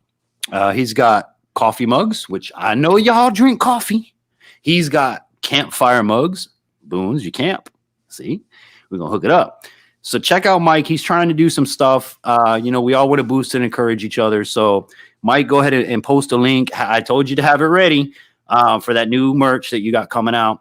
And I'm happy to have you as a mod, dude. You're a really great guy. Binks. Big ups to Binks. Happy Friday, brother. Thank you for coming in. We love you. Mike, cheers. Don't forget the TP. I'm glad I'm drinking coffee and not trying to keep up to you. Yeah, no, don't. Like Trapper Jay said, if he was me, he'd be drunk in 10 minutes. Bobby said they have a lot of badass memory foam beds for camping. Well, see, Bobby, you're getting memory foam mattresses for camping. You're getting a little into glamping. Glamping. That's not camping. I mean, it is. That's like what I do when I take the wife and the kids in the truck and we park the truck and we can dump a bunch of crap out. But again, if you have to hump your equipment anywhere for any amount of distance, whether it's the parking lot, 200 yards to the campsite, understand that everything is weight. Depending on your circumstance, you might not want weight. You might want weight. Like Boone's, he goes in a 6x6 Argo. Hey, man, you're bringing the kitchen sink and everything else I want in life to go ice fishing. You'll have an RV going with you. Mike said, darn, I forgot the link already. Yeah, come on, Mike. I gave you an early notice too, buddy. So you didn't do your homework. I'm going to have to give you a B on tonight's test. Bobby says sleep in a hammock below 0. Hammock, there you go. We discussed hammock camping. Hammock camping is fun because you don't need a lot of stuff. Now, the thing with hammock camping is, though you don't have a lot of stuff and you have your hammock strung across a tree, you have your A-frame with your ridge line, you are not completely encased. You're not. Okay? You have a tarp over you. Yes, the rain's not going to get you, but you're not closed in. So things can come underneath. If you don't put your fire underneath there, you may not stay warm. So there's ups and downs to each side of camping. You just have to decide which you want. Oh, I missed it. There you go. Yeah, Paparone said he was out. Speaking of coffee, last week I found an old campsite in the swamp looking for a bear sign, and I pulled up an old coffee percolator for one person backpack size, still good, sweet. That's awesome. And that's another thing. When you guys go camping, you don't know what you're going to run into. You don't know what you're going to find. Even if you've been to that campsite 1,500 times, the 1,501 time might be different. You might find treasure. You might find animals. You might find big Boones running through there naked. You never know, guys. That's the whole reason of getting out. You don't want to see that. It'd be like Bigfoot running through the woods. A ginger Bigfoot. A tent and an air mattress and a blanket. That's about it. Binks, where are you, bro? Where in the country, so the viewers can see, where is Bass and Binks TV at in the country that you are able to camp like we do in Florida? Now, if you did that same stuff with Boone's, you'd be a Binksicle. I promise you. Unless you got like woolly fur on your body. Did you see that comment, Boone's? It just goes with it. I don't mind reading the chat. It's just I'm a proper guest, and I don't want to cut you off. No, feel free. By all means, if you see something you want to read, you're my guest. By all means, read it out. Makes for a hectic stream when you're trying to scream over each other. So I'd rather just do my thing, but I don't mind reading them out for you. So okay. Well, if you see a comment you like, by all means, feel free to read it. You're a guest, man. Just like you're in my house with me. So, you the boss as much as I'm the boss. I know my role. It was sweet. I'm excited to get it working again. Now, we've covered bedding. We've covered shelter. We've covered a heat source. We've covered conditions. Binks is in Ohio. Binks is in Ohio. He camps in the summer. He camps in the summer. Okay, well, see, now here, Binks, we don't camp in the summer because you'd melt. We actually camp in the late fall to early winter into almost the start of spring, depending on how long the cold fronts last. In Florida, we call it, Boone, sorry, brother, you're in Canada. We call it snowbird season because all of the Canadians, that's when they come and take over everything in Florida. Everything, every campsite, every hotel room, it's loaded down. So if you do want to camp in Florida during the proper time, book ahead. Book plenty ahead with your campsite. Because if not, I met a dude from Canada, really cool dude. We were at Fish Eating Creek Outpost down in Florida, and I met a gentleman that was literally there for 7 months, and he went back for 3, and he came, or 3 or 4 months, and he came back. The line cook said that our conversation is interesting. This is very interesting. I was just going to ask, what's your favorite time of year to camp? I'm abbreviating. I'm not reading exactly what. No, that's okay. That's okay. That works. Yeah. My favorite time to camp, honestly, is during Florida winters. I've only camped out of state a handful of times through scouting. Summertime up in the Carolinas is nice. The water's cold as hell. Where else did I go? New Mexico is nice. Mexico is pretty cool, depending on what time of year you go. So I would have to say, back to point number 1 that Boone started the conversation with, is it's all conditions. Yeah. Know where you're going, know when you want to go, and make it enjoyable. Because if you don't, like I said, if you come here in June and you go camp anywhere in Florida, forget it. You're miserable. I promise you. The bugs are going to eat the hell out of you.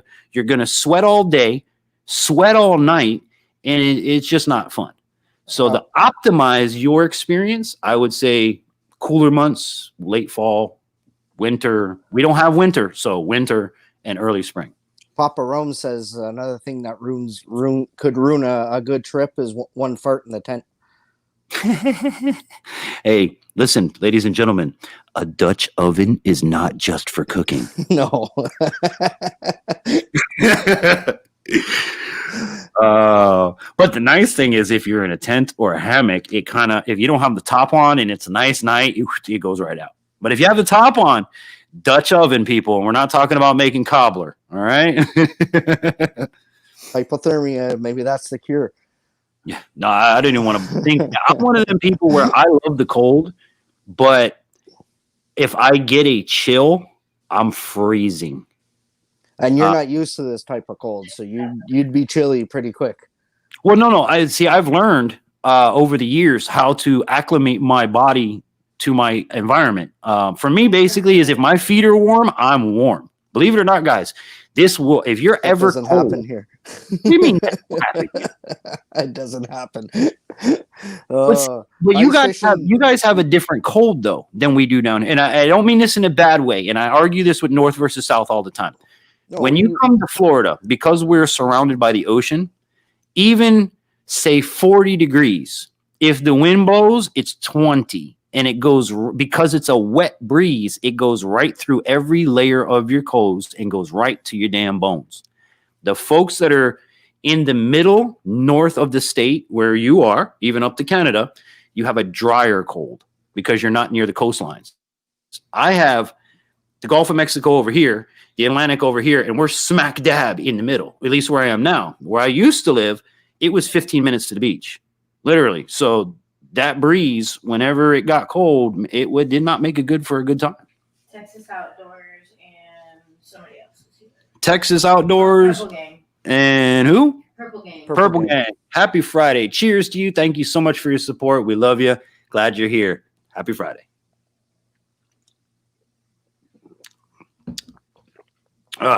Good stuff. That's it. Lack of preparation is kiss of death. Now, I'm going to throw something at you that my brother, Tactical Technician, is going to agree to. When you do go camping, redundancy is key. What do I mean by redundancy? In the military, you're taught 2 is 1, 1 is none. Let's say that again. 2 is 1, 1 is none. Have 2 lighters, 2 flint and steels. If it's feasible, I'm not talking about just bulk yourself down, but 2 is 1, 1 is none, because if that 1 fails, you have none. So think about that. Have 2 pocket knives. Have a pocket knife and a machete. Have an axe and a pocket knife. 2 matches and a lighter. Flint and steel and a bow drill. A tent and a tarp. Like Boone's does. He has a tent, a carport, a living room, a hot tub, a sauna. He's got it all. You know what I'm saying? Well, maybe not the hot tub, but the sauna. I did go moose hunting. And there was a sauna once. You know, Boone's, we can hook you up with that hot tub. You know, Coleman's got one that inflates. No. They got an inflatable hot tub, and I've been in it. It's pretty neat. So you never know. You want to take your camping to the next level, brother. Well, let's talk on a different topic of going out camping, like cleaning situations when you're out there for more than a week on end. Or even for a weekend. How do you clean? That's a good topic. That's a great topic. You don't want to stink, like I'm always doing the sponge baths. So okay. Washing out of a bucket, the water. And that is from Papa Rome. Says he couldn't agree more that 2 is 1 and 1 is none. And that's a philosophy to live by, folks. Now, when we're talking about cleaning, there's multiple levels of cleaning that we'll cover here. So let's start with personal cleaning. Personal hygiene, I guess is what you call it. I have these, you know what baby wipes are, obviously. I have children, so I have baby wipes. Baby wipes are amazing. Baby wipes take off car grease in one swipe. I think they're made with mom's spit. Remember when you were a kid, your mom spit on your face and rubbed it and it would take off anything in the world? Yeah, no. I think that's what baby wipes are made out of. Those are great, though, the antibiotic ones instead of the baby wipes, because then, let's say if you want to clean a utensil or something, it tastes like lemon instead of tasting like baby arse. So that's something that I do. I even have that are jumbo size. They're like a bath towel in a package about this big, and they're made like a baby wipe. The line cook asks if you prefer campsites, or do you ever camp in a scheduled area? Both. Believe it or not, my wife and children's very first camp out, I took my brother, my niece, my nephew, my wife, and my 2 kids to, I don't know if you guys have ever heard of it, Big Bear Island in the Big Cypress National Forest.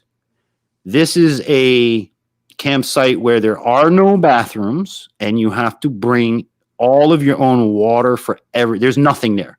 It's in the middle of the glades. It's 26 miles down one dirt road, turn left and go 13 miles down another dirt road, turn right and look for your campsite. There's no hope for you out there. I enjoy that because to me, that takes me back to my scouting days of real camping. But I do also enjoy going to national parks and state parks and things like that. The only thing with your state parks and your national parks is you're going to be more regulated than you would be out in the woods, obviously. Especially with the drinking. Right, especially with the drinking. Like, this right here would have to be in a red Solo cup, and you can't, I mean, you can have it, but you can't see it, and you don't want to be. It's not so much you can't get as rowdy as you could with the Yes. boys out in public land. Right. So You have rules and regulations and all kinds of stuff. Now, I'm not saying that everybody shouldn't follow rules and regulations no matter where you go, but you can't go get schnookered in a state park or state park because they'll throw you out. If you disturb the campsite next to you, they'll throw you out. If you aggravate somebody, they'll throw you out. That's just fact. So again, circling back to point number one, it's amazing how many times we keep going back to your first point, Boones. Number one, preparation is everything. Yes, preparation is everything. If you want to go take the boys and go party and go wild and have a stripper pole off the back of your truck while you're camping, great. Go find yourself a place away from everybody and do it. Where are those guys camping? I know, right? Let me know. I've seen some wild stuff camping, Boones. You'd be surprised what folks do. I know. You know, when you're out in the middle of nowhere. Yeah, it's not even out in the middle of nowhere. Like a campsite is only 50 yards away. They still think like there's nobody there. But guys, the camping is amazing. I have done so much of it in my life. I've done canoe trips. I've done tubing trips. I've done whitewater rafting. I have done mountain climbing trips. I have done glamping trips. I've done truck camping. I've done bicycle camping. I've done, like I said at the beginning of the broadcast, in Boy Scouts, our survival class was, we're dropping you off here with your pocket knife and your water bottle and your compass. I'll see you on Sunday. If you need us, you know how to find us. And you had to survive for 2 days as a teenager in the middle of nowhere with alligators and snakes and water moccasins and God knows what else was in there. And you got to make it. And I actually did very well, surprisingly, because with my vision, there are issues that I do have when I go out anywhere. But can I touch on a little point real quick? Yeah. Learn regulations, learn all the rules, because when you come up with I was 17 years old, hunting by myself out in the bush, sleeping in a camping trailer, ended up shooting a deer. Warning comes along. Because of my age, they gave me such a hard time. Oh, cool. Yeah, because you're a teenager. Because I was young. Right. You know what I mean? Now, I was out there all by myself. In your country, what is the legal permitted solo hunting age? I'd have to look into the regulations, but archery, probably 16. With permit, of course, right? You have to have a license. With all your permits. Okay. When you're 12, you get your juniors. You're able to go hunting with dad. You're hunting off dad's license. He's showing you all the ropes and the rules. Ropes. Yep. Okay. When the animal comes in front of the junior hunter, the senior hunter gives him the firearm, tells him what to do. Yep. He takes the shot. The youngster is able to successfully harvest his game. Which is awesome. When Which you're really 16, okay, you get to graduate to archery only. It's a different classification and license. Then when you're, I think, 19 in Ontario, 18 or 19, you get to your gun license. That's another thing I was going to ask you. In your country, what is the legal age to purchase a rifle? 19. What is the legal age to purchase a handgun? Handgun, you have to be part of a gun club here in Canada. So if you're not part of a gun club, you can't purchase a firearm. Your handgun has to stay at the gun club or a gun bank. You cannot bring your handgun home. Really? You're not allowed to possess a handgun in your home? No. If you want to go and bring your handgun out camping or a hunting trip, you have to plot out all your routes along the way. Let's say you get a breakdown, you go to a Walmart to go pick up a thing, you could get in trouble for diverting from your route. It's really strict here in Canada for the handgun laws. Okay. Now here in the States, at least in my state, in the state of Florida, you can purchase a rifle, shotgun at the age of 18. Now there is a waiting day period and you do have a background check you have to clear. Handguns, you cannot purchase until you're 21 years of age. Again, you still have a wait period and you have to clear federal, local, and background checks. But we are In my state, we are allowed to open carry a firearm, meaning rifle, handgun, open carry, meaning it's here on me and you can see it. In Florida, you're allowed to open carry only in the act of hiking, camping, fishing, or hunting. But No other time in the state is it legal for you to open carry. We have are you allowed to have a concealed? Yes, we have to apply for that now. That's what I was going to get to next. Now, I have a concealed weapons permit that I've had since I was 21 when I was in security and law enforcement, that I've had ever since. With a concealed weapons permit, again, 21 years of age, you have to take a mandatory class. And I would highly recommend it. It sounds stupid to go and take classes, but really you're learning stuff. You have to take I think it's a 4-hour course, and you have to take a basic firearms safety course. Yeah, here it's a three-day course in Ontario, Canada, where I live. It's a 3-day mandatory firearms course. Okay, which is even better. I think they should make it longer, because here's what I went through, Boones. Okay, to get my my concealed weapons is I went into this room at my local range and with the instructor and a bunch of other people. And we sat down and we watched, like, the way that I explain it is, when you get hired for a job and you watch a stupid training video, that's what we watch, was stupid firearms training videos. Hi, I'm Bill, and this is a firearm, and you never pointed it yourself. I mean, it was stupid. But for people that don't know, it's not stupid. But it also tells you when you can shoot, where you can shoot, what is a good shoot, what is a bad shoot. Now, when I took my permit, we were back then only allowed to use our firearm. Basically, if you were cornered, you couldn't flee, you couldn't run, is the only time you could pull that firearm. Now, in today's world, we have the Stand and Defend Yourself Act. We couldn't, let's say, even with my normal hunting rifle, somebody comes in my house right now, tries to do something to my family, and I shoot them, I'll get charged with murder. Now here in the States, or at least in the state of Florida, I don't know about all states. You guys are welcome to comment what's in your state as well. In our state, we are protected by what's called the Castle Doctrine. Whether you have a license to concealed carry or not, the Castle Doctrine states that anytime you're in your home or your place of business, as long as the business permits carrying weapons, you are if I tell you, Boone's, get out of my house, and you say piss off infantry, I can shoot you. It is there to protect my home and my place of business. And that's just one law. That has nothing to do with concealed carry. That has none of that. That is just, I own a rifle. Like you said, you have a hunting rifle and buddy breaks in your house, you shoot him, and that's the end of story. That's it. The Castle Doctrine protects you. I just won't kill him. I'll shoot him in the leg. And I kind of think that it's good and bad. I mean, everything has its goods and its bads, because there's people that take advantage of it. Like I said, if I tell you get out of my house and you say no, and I shoot you just because I'm a jerk, I don't really have the rights to do that, but the law says I do. It's like Papa Rones was saying, we need to go change the laws. We've been trying to do that. You know what I mean? We're a peacekeeping country. So for us to let everybody, I guess, shoot everybody defeats that purpose. You know what I mean? So right. And there's some countries around the world that you're not even allowed to own a hunting rifle. If you go to Europe, a lot of European countries, you can't own a firearm, even a if long rifle. No. Here's something interesting. And some of them, I don't know if it's England. I'm not 100% sure. I believe it is like Great Britain and certain countries. You are only allowed to own a muzzleloader. Now, this I think is cool, because imagine this, Boones. I'm pissed at you. You're at the point where I'm going to shoot you. You know how long it takes to load a muzzleloader? By the time I get that rifle loaded, I forgot why I was mad at you. We do the old-fashioned standoff and march 30 paces. If you have a concealed permit, you can't open carry, and we have a stand your ground. That's the law I was talking about. Who put that out there? Right. Okay, brother. Right. Yeah, we're in the same situation as us. But however, in the state of Florida, whether I own a concealed permit or not, you can open carry during hiking, camping, hunting, fishing. That's it. You can't open carry anywhere in Florida.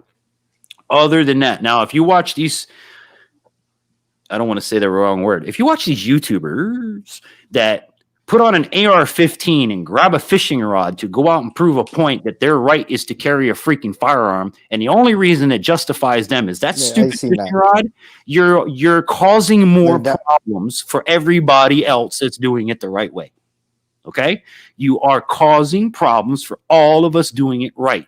Just because the law says you can do it, don't be Billy Badass and go out. Oh, officer, you can't do nothing. I'm allowed to do this. I have a fishing pole. Call your sergeant. And sure enough, the sergeant's going to come and say, yes, he can do that. But who the hell needs an AR-15 to go fishing? Not even in Florida with alligators do I need an AR-15 to go fishing. I mean, in the swamp, I put a 45 on. I know that's going to take the gator's head right off. But if you look in some of my fishing tournament videos, if you look on my right side, you might see that big bulge. Well, I don't go in the Everglades without any protection. That's just not happening. I don't openly carry it. I put my shirt over it. But, you know, I've got kids when I go fishing.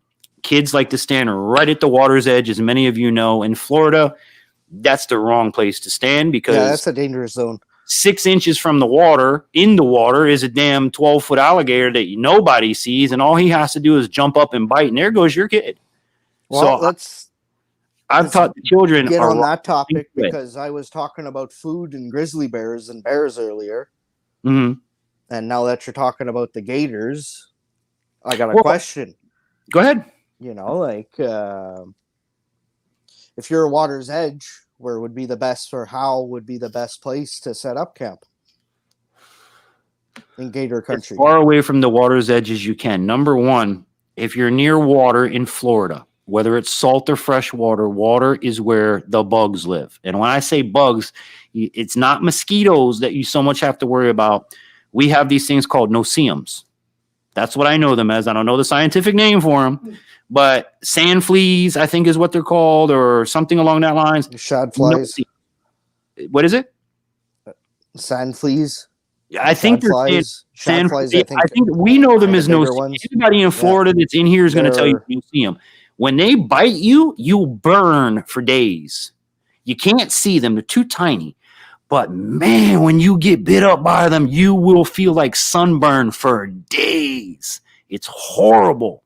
Again, when you watch Naked and Afraid and you see the people, hey, I want to go set up camp right here by the water, and you notice every night all you hear is, and that's all you hear. That's because they're right by the water's edge.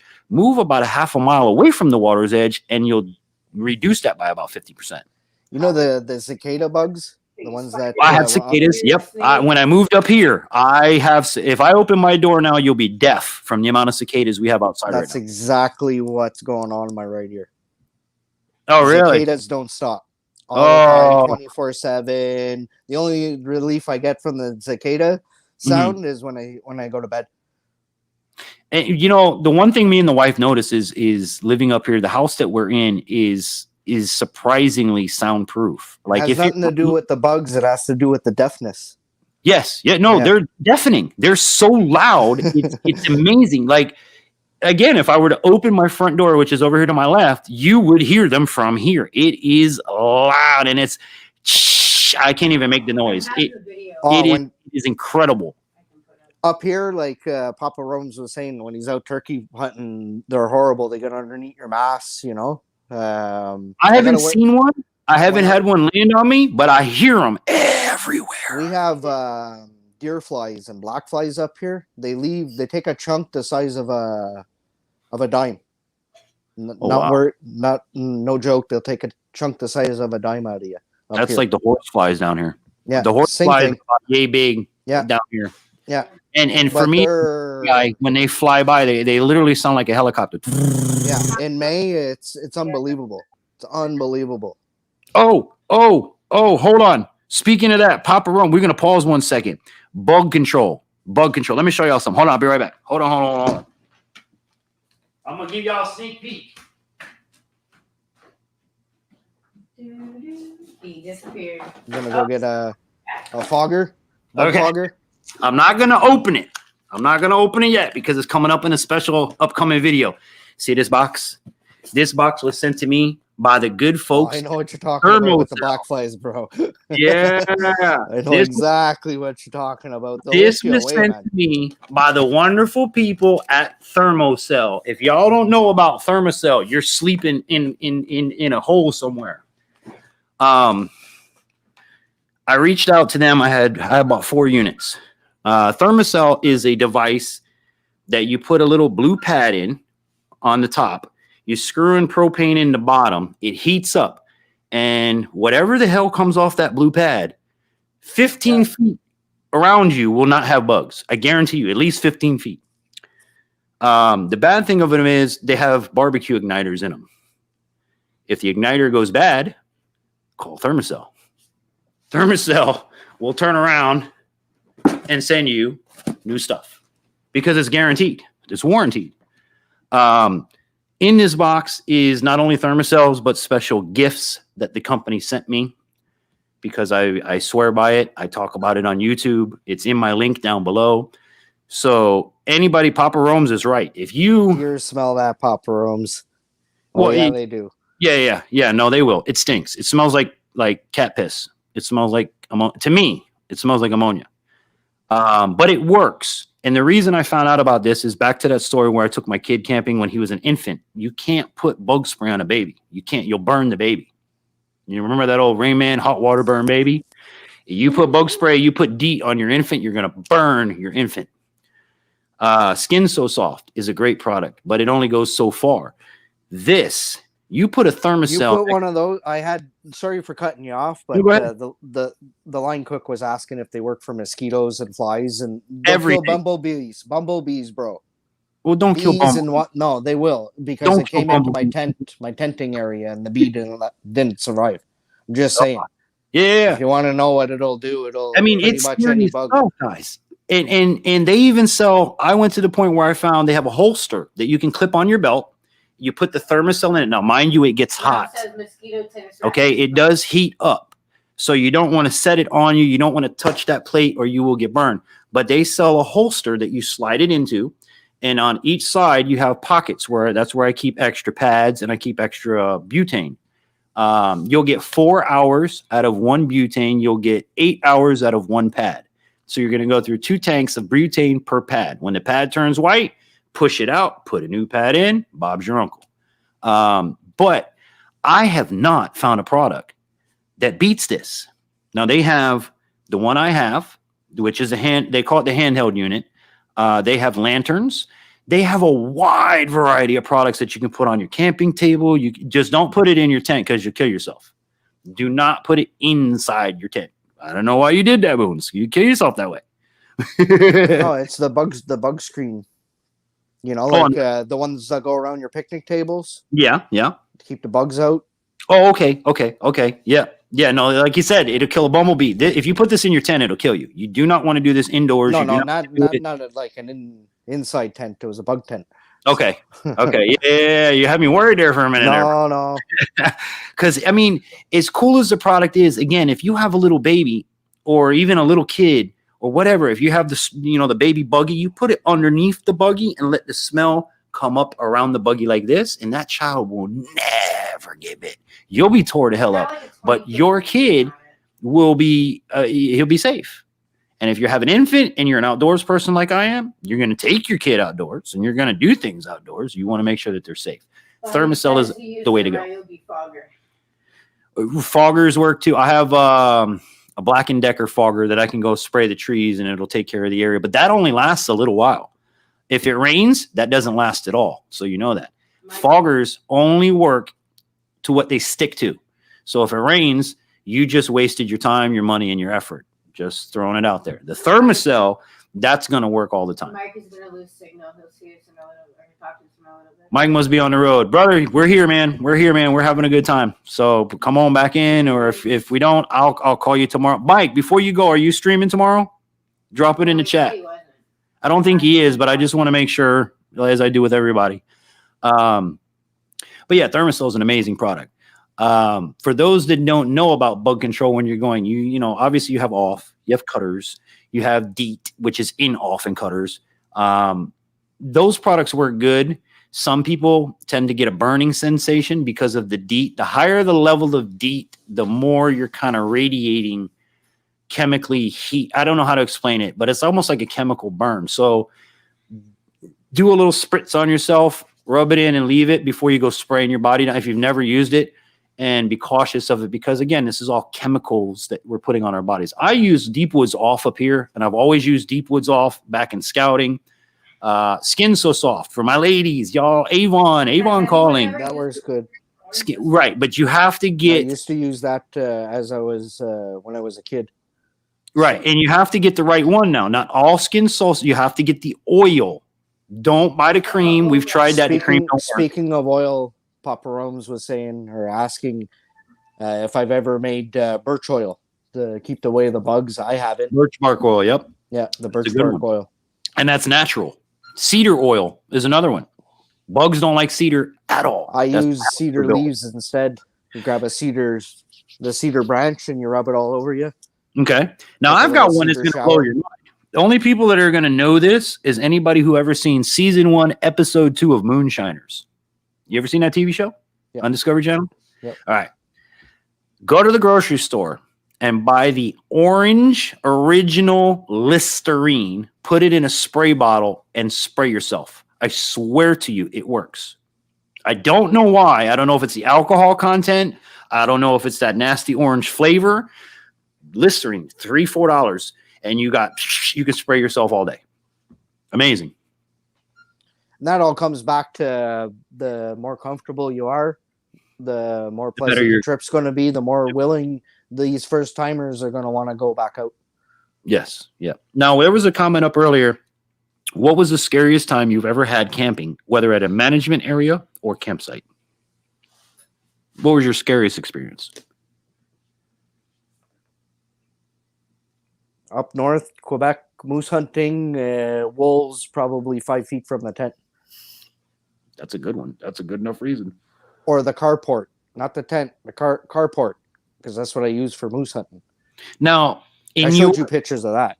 Yeah. In your area, if a wolf, are you allowed to shoot wolf if they become a problem, or You can shoot anything out of self-defense, any kind of animal. You just have to report it to your the wildlife authority. Yeah. Okay. My scariest would be probably Cub Scouts out in the Everglades, and a 13-foot alligator decided he was going to camp with us for the night. Didn't bother nobody.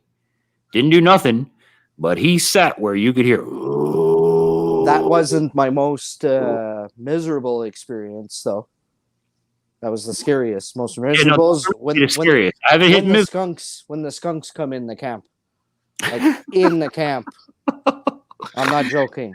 So, I have introduced my family to skunks moving up here to North Florida. We didn't have skunks down south. One of my first videos, I have a pine marten breaking into our garbage in our kitchen while we were there. Now those are good eating here, right?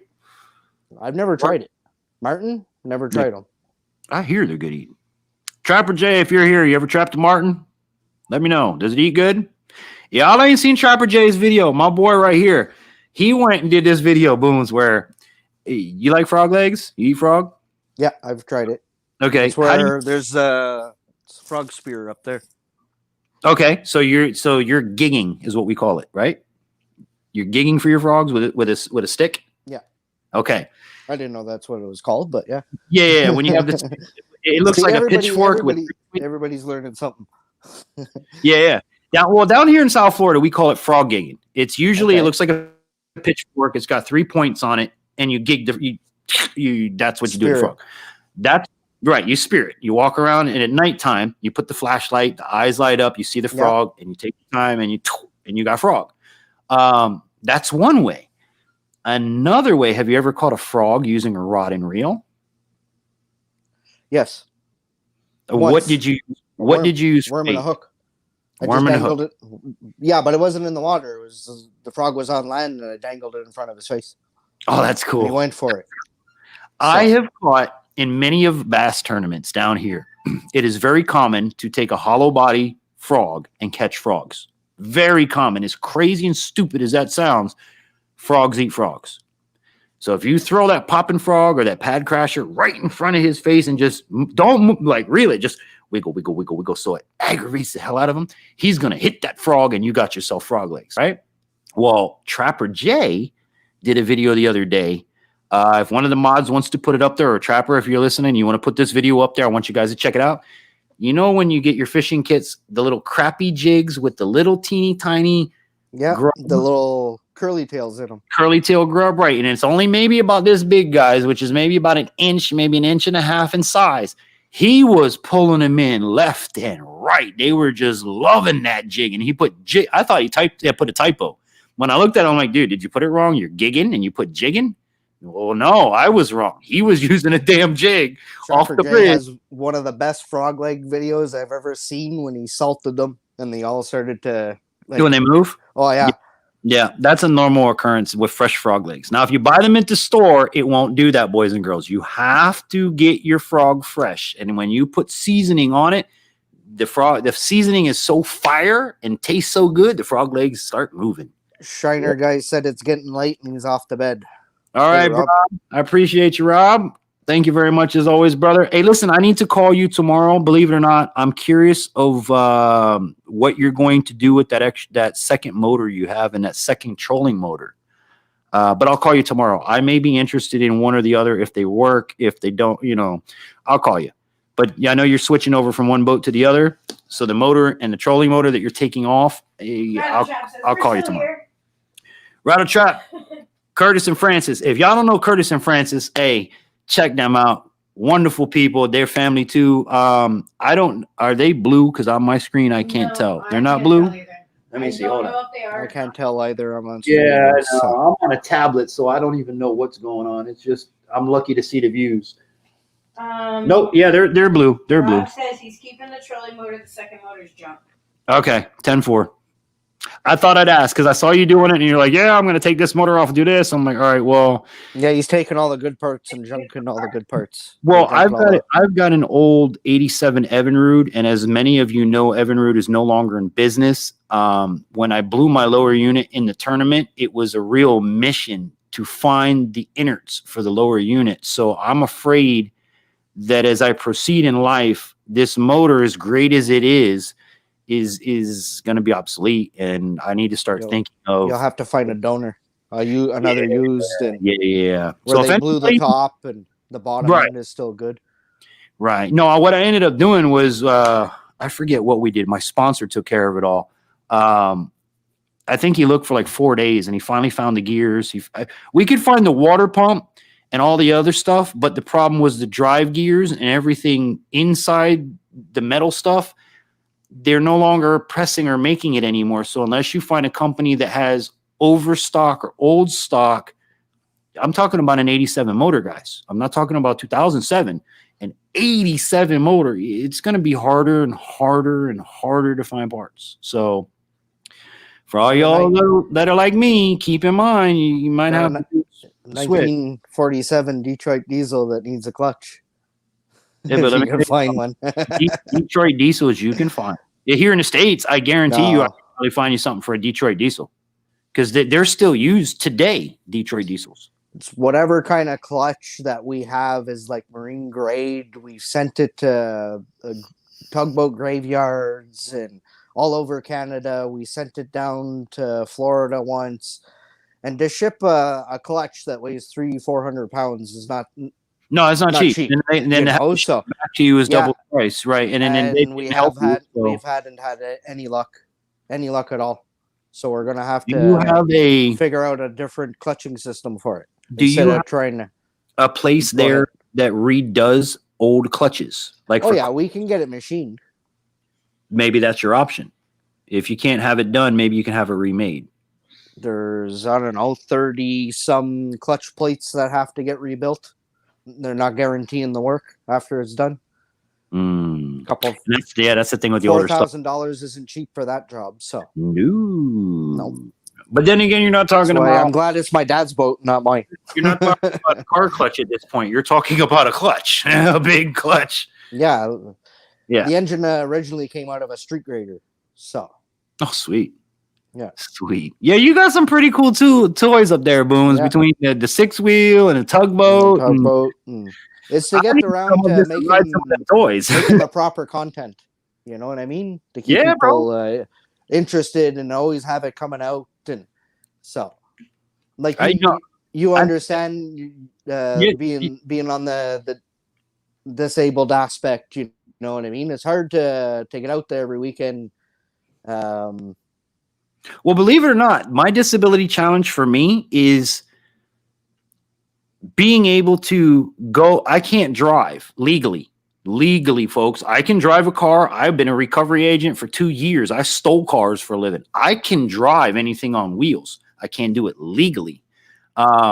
Because of that, it gets challenging. Like if I want to go do a solo overnighter in the woods, then I have to have the wife and kids drive me out there, drop me off, come back and pick me up, or I have to have the family there. And what we've learned to do is, if you start looking back, go back a little ways, let's say 2-3 years ago, every single one of my videos, you'll hear my son Logan crying, making noise in the background, because my wife worked the camera. My one son, who's old enough, thank God, learned to be quiet. But when he was a baby, every single video you hear Logan, every one of them, one way or another, laughing, crying, being a baby, doing something. Now we've learned that, okay, Daddy's going to go fish this side of the pond. Y'all go fish that side of the pond, and I'll be able to get a video done and we can all be together. But that's been my biggest challenge, is wanting and needing to make videos by myself, but I can't do it. I can do it. I have no issue on that aspect. It's the, how can I say it? Everything costs. It's a financial situation. You know what I mean? To run the machine. Everybody thinks it's so easy to make YouTube that it's free. No. For me, just to bring my Argo somewhere to be able to use it is $100. You know what I mean? Just to be able to go out to go fishing, ice fishing or hunting with it. It takes $100 just to get it to point A. And not even that, Boone. What if you were just to go drive from here to there? You still have to put gas in the car. You have to pay insurance on the vehicle. You have to have a license plate. You have to have a driver's license. You need the supplies that you purchase to go make the whatever video, hunting, fishing, whatever. Every day. Yeah. And people, I'm going to make it. YouTubers got it easy. They just make videos. Yeah, a lot of people think it. No, it's not when we are right now, you know, so. Yeah, Papa Owens was saying if I ever used one of the snow dogs, he's thinking of getting one. I'd recommend it. They are amazing machines. I've seen them run. I've never used one myself, but what is that? What is a snow dog for us Floridians that have no idea what snow is? It's you're on a sled, okay? Right. That's pulled by a mechanical dog. It's like a skidoo. What do you mean a mechanical dog? Hold on now. It's only a skidoo. Okay, I'm trying to explain it to somebody that's never heard of one before. You're sitting in a sled. Okay. I know what a sled is, right? I got you there. You're getting pulled by a skidoo that's only the track with a handlebar. That's your dog. Instead of having a dog sled, you're having... Right. That's why they call it a snow dog. Okay, so it's a cross between a sled and a snowmobile? Yeah. It's like the snowmobile's in the front, no skis on it. Okay. And you're sitting in the sled in the back, and you turn it like a snowblower. That's pretty neat. You know? That's pretty neat, man. I'm telling you, neat. You know, everything that everybody says they hate about up north, I would enjoy. They can pull out a moose, if Papa Rome's is wondering. I've seen them pull out mooses before. That is so cool. I do. I've never made a video of it. It's kind of like waiting until you get to a certain peak in YouTube, you know what I mean? And I said that a few videos ago. It was a channel update video. I showed everybody. I'm building one. Took an old skidoo. I'm going to take the track, adapt that to a snowblower engine. Okay. And that's going to drive the whole system. There's actual videos on YouTube. That's pretty too common, you know what I mean? So and that's something like you guys have up there what's called a chainsaw winch, right? You know what that is? Those are rare too. I got one of those. Yeah. You have one of those? Yeah. Those are cool. They're dangerous as hell, but they are so cool because now you have a winch you can take anywhere. Mobile, and it'll pull your damn 1,500-pound truck out with no problem. The one there's called the Lewis winch. There's old German ones that run off like a big cog that you put your rope in. Okay. Mine's an actual one-piece unit with a big like gearbox that runs a spool that with the cable on it. That's awesome. You know what? I got an old come along. You remember come alongs? Yeah, I use them often. I got me a come along. That's about About as good as it gets. No.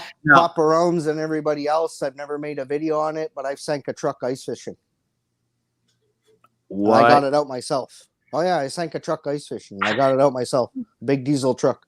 You drove it on thin ice and it went through? Yeah. Oh wow. Went in between two bodies of land. Land was on this side, land was on that side, and we went to go through the creek and we fell through. Oh wow. Yeah. Lost the truck. And this is something too to come back to the camping aspect of it. Now, wherever you guys go, okay, I've been stuck in a state park camping site. No lie. Our truck we got in some sugar sand. We dug out a hole. Next thing, I have pictures of this up. If you guys look on my Instagram from a couple years back, the truck got stuck in some sugar sand and trying to get it out of the sugar sand. Of course, we dug ourselves into a damn hole.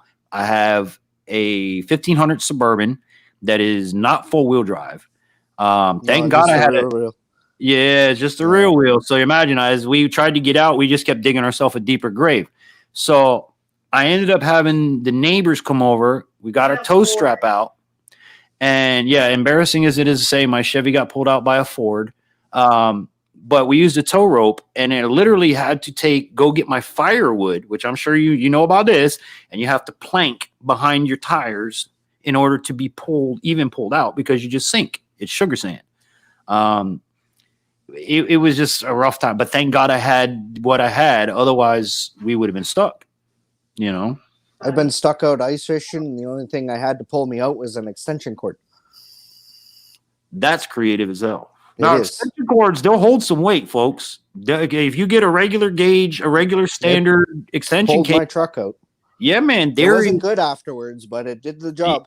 Yeah, I wouldn't plug it in afterwards. You might blow yourself up. But there's 3 wires inside of the wrapping. So I want you to think of it like 550 cord. Okay. Like anything else, once you double it, triple it, quadruple it, the more, you could pull a damn battleship if you had to, if you did it right. There you go. I just explained it, Papa. You double it, you triple it, you keep on, you know what I mean? Yep. You're basically go around, tie a knot, go around, tie another knot, tie another knot between the like I said, think of 550 hitches and that little tiny cord holds 550 pounds. It's just a freaking shoelace.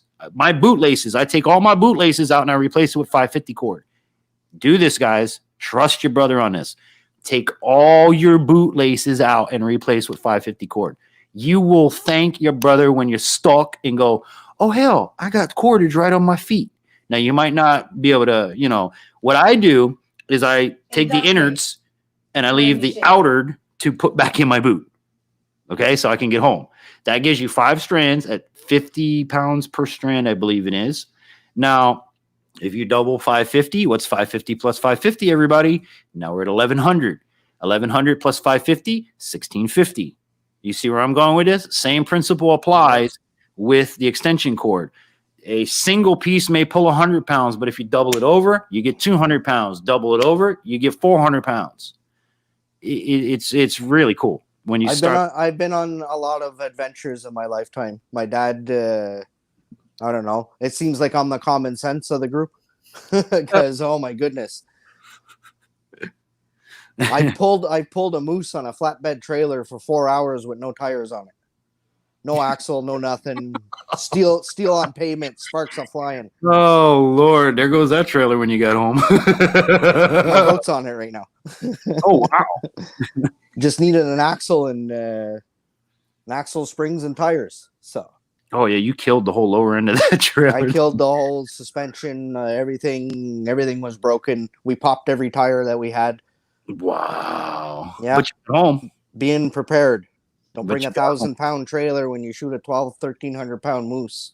That's awesome.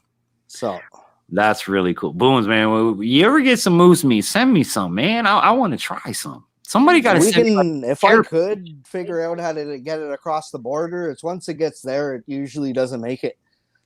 You can't mail that kind of stuff. Like I ordered from up there. They're worried about just in case there's parasites or bugs or ticks or. Then you know what I'm going to do? I'm going to plan a trip for sure to come up and just eat with you. As crazy as that sounds. I would love to try. I'm one of them people where I'll try anything once. If it don't taste good, hey, it don't taste good. But it's not going to be, oh, I'm not going to eat that. That's snake. Oh, I'm not going to. Yeah, the only way you could bring that back is if you came and got it and brought it back over with you. Now, what if I hunted it myself? That's what I How does was. it work? That's what I mean. You know. So Okay, so I'd have to harvest it myself with my Yeah. own legally, and then I could bring it home. then they're gonna stop you at the border and ask you what gun you used, where'd you shoot it, give you the 5th degree. You know. Yeah, but you're able to might- bring. Okay, Like when I go to the Quebec side, I'm sure Papa Rome knows this. As soon as you shoot the moose, you got to bring it to the butcher right then and right there in the province. It has to be butchered in the province by Quebec butcher before Okay. it even leaves the province. let's touch on this. Butchered is referred into as can I quarter it in the field and bring it to the butcher, Rome said- Yeah, or I have you'll to have to bring do the that. whole entire moose to the butcher. You bring the whole entire moose, you might charge you extra for getting the fur off, the pelt off. Okay, so you can field dress it first, then bring it. You have to field dress it. If not, the meat might go bad. That's your Okay. number one priority in hunting is getting the Getting the hide off. not Cool getting down. the hide out, getting the inners out. Oh Trying to yeah, be as technical as or proper as I can, you know. So yeah. So you got to gut it at least, bare minimum. Drink bare minimum, Okay. ASAP. Okay, and it is okay to field dress and quarter it out and then take it. Then right? Yeah. Okay. and Henry. And what? I said drink for Nicholas and Henry.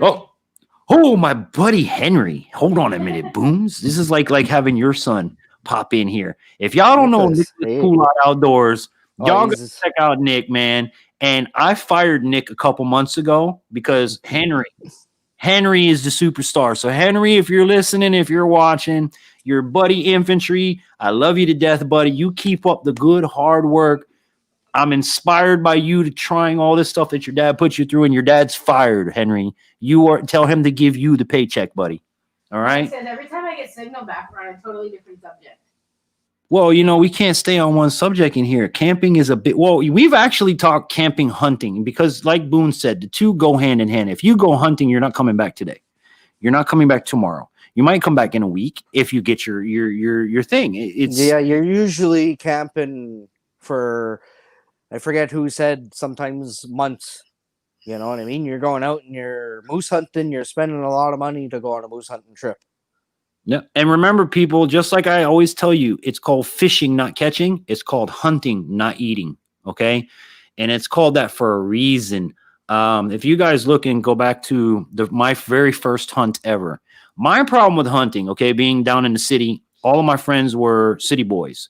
If I said, hey, dude, let's go into the woods over here, they're not going off the sidewalk. That's the type of friends I had. So nobody hunted, very few fished. And I have had a hunting permit. I purposely got it because I wanted to cut out the grocery store as much as I can. And as many of you do. I mean, you guys up there do it to sustain and to live. For me, I wanted to stop having to pay outrageous prices for meat at the grocery store. Now, I've had a hunting license up until Swamp Stalker Outdoors took me for 7 years, and I never had the opportunity to go hunt because my license clearly states you must be with a licensed hunter in order to hunt. I haven't been able to do it. Nicholas says Henry has a new video out. I'm fired. See, Henry's got a new video out, Henry everybody. says hi, everybody. I want you to check out The Hell with Nick. I want everybody to check. Somebody, moderator, Nick, I think you're a moderator, right? If you are, drop his link. I want y'all to check out Henry, and I want everybody in here to drop an encouraging comment for Henry. The hell with Nick. Give it to Henry, man. This kid. Well, hey, I love Nick. Don't get me wrong. I love Nick. He's a great dude. Okay. I'm a believer in our kids are our future. Oh, yeah. And his son has a bright future in the outdoors because of his daddy. So do me the solid, family. Go over there after the stream or whenever you want. Somebody drop that link for Henry, and all of us are going to give Henry a infantry stream comment, something like that. Just give the kid a great thumbs up and give him a comment, because for little dudes to be doing things like that, that's what us as outdoorsmen we want. We want the Yep. next generation to That's how you continue. get passions like we have right now for Exactly. our crafts, you know. Like, Exactly. I mean, look at Papa Rome's, man. Papa Rome's, that man lives for the stuff. He obviously, somebody brought him up on how to live for the stuff, you know?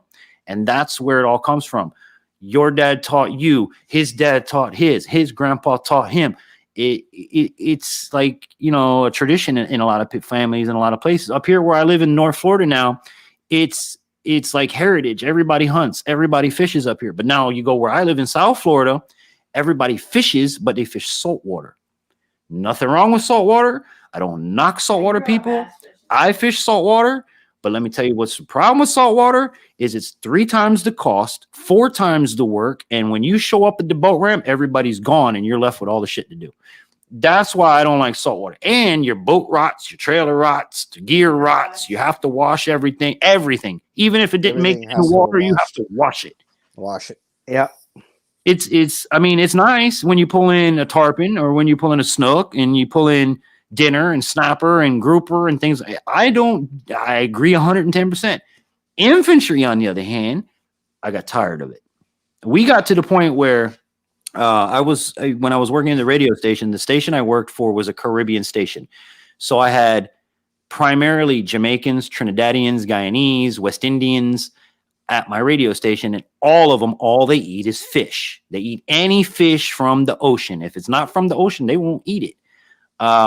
So we would go out, we go fish, and you catch your bycatch, you catch the grunt, you catch the croakers, you catch the crap nobody really wants to eat.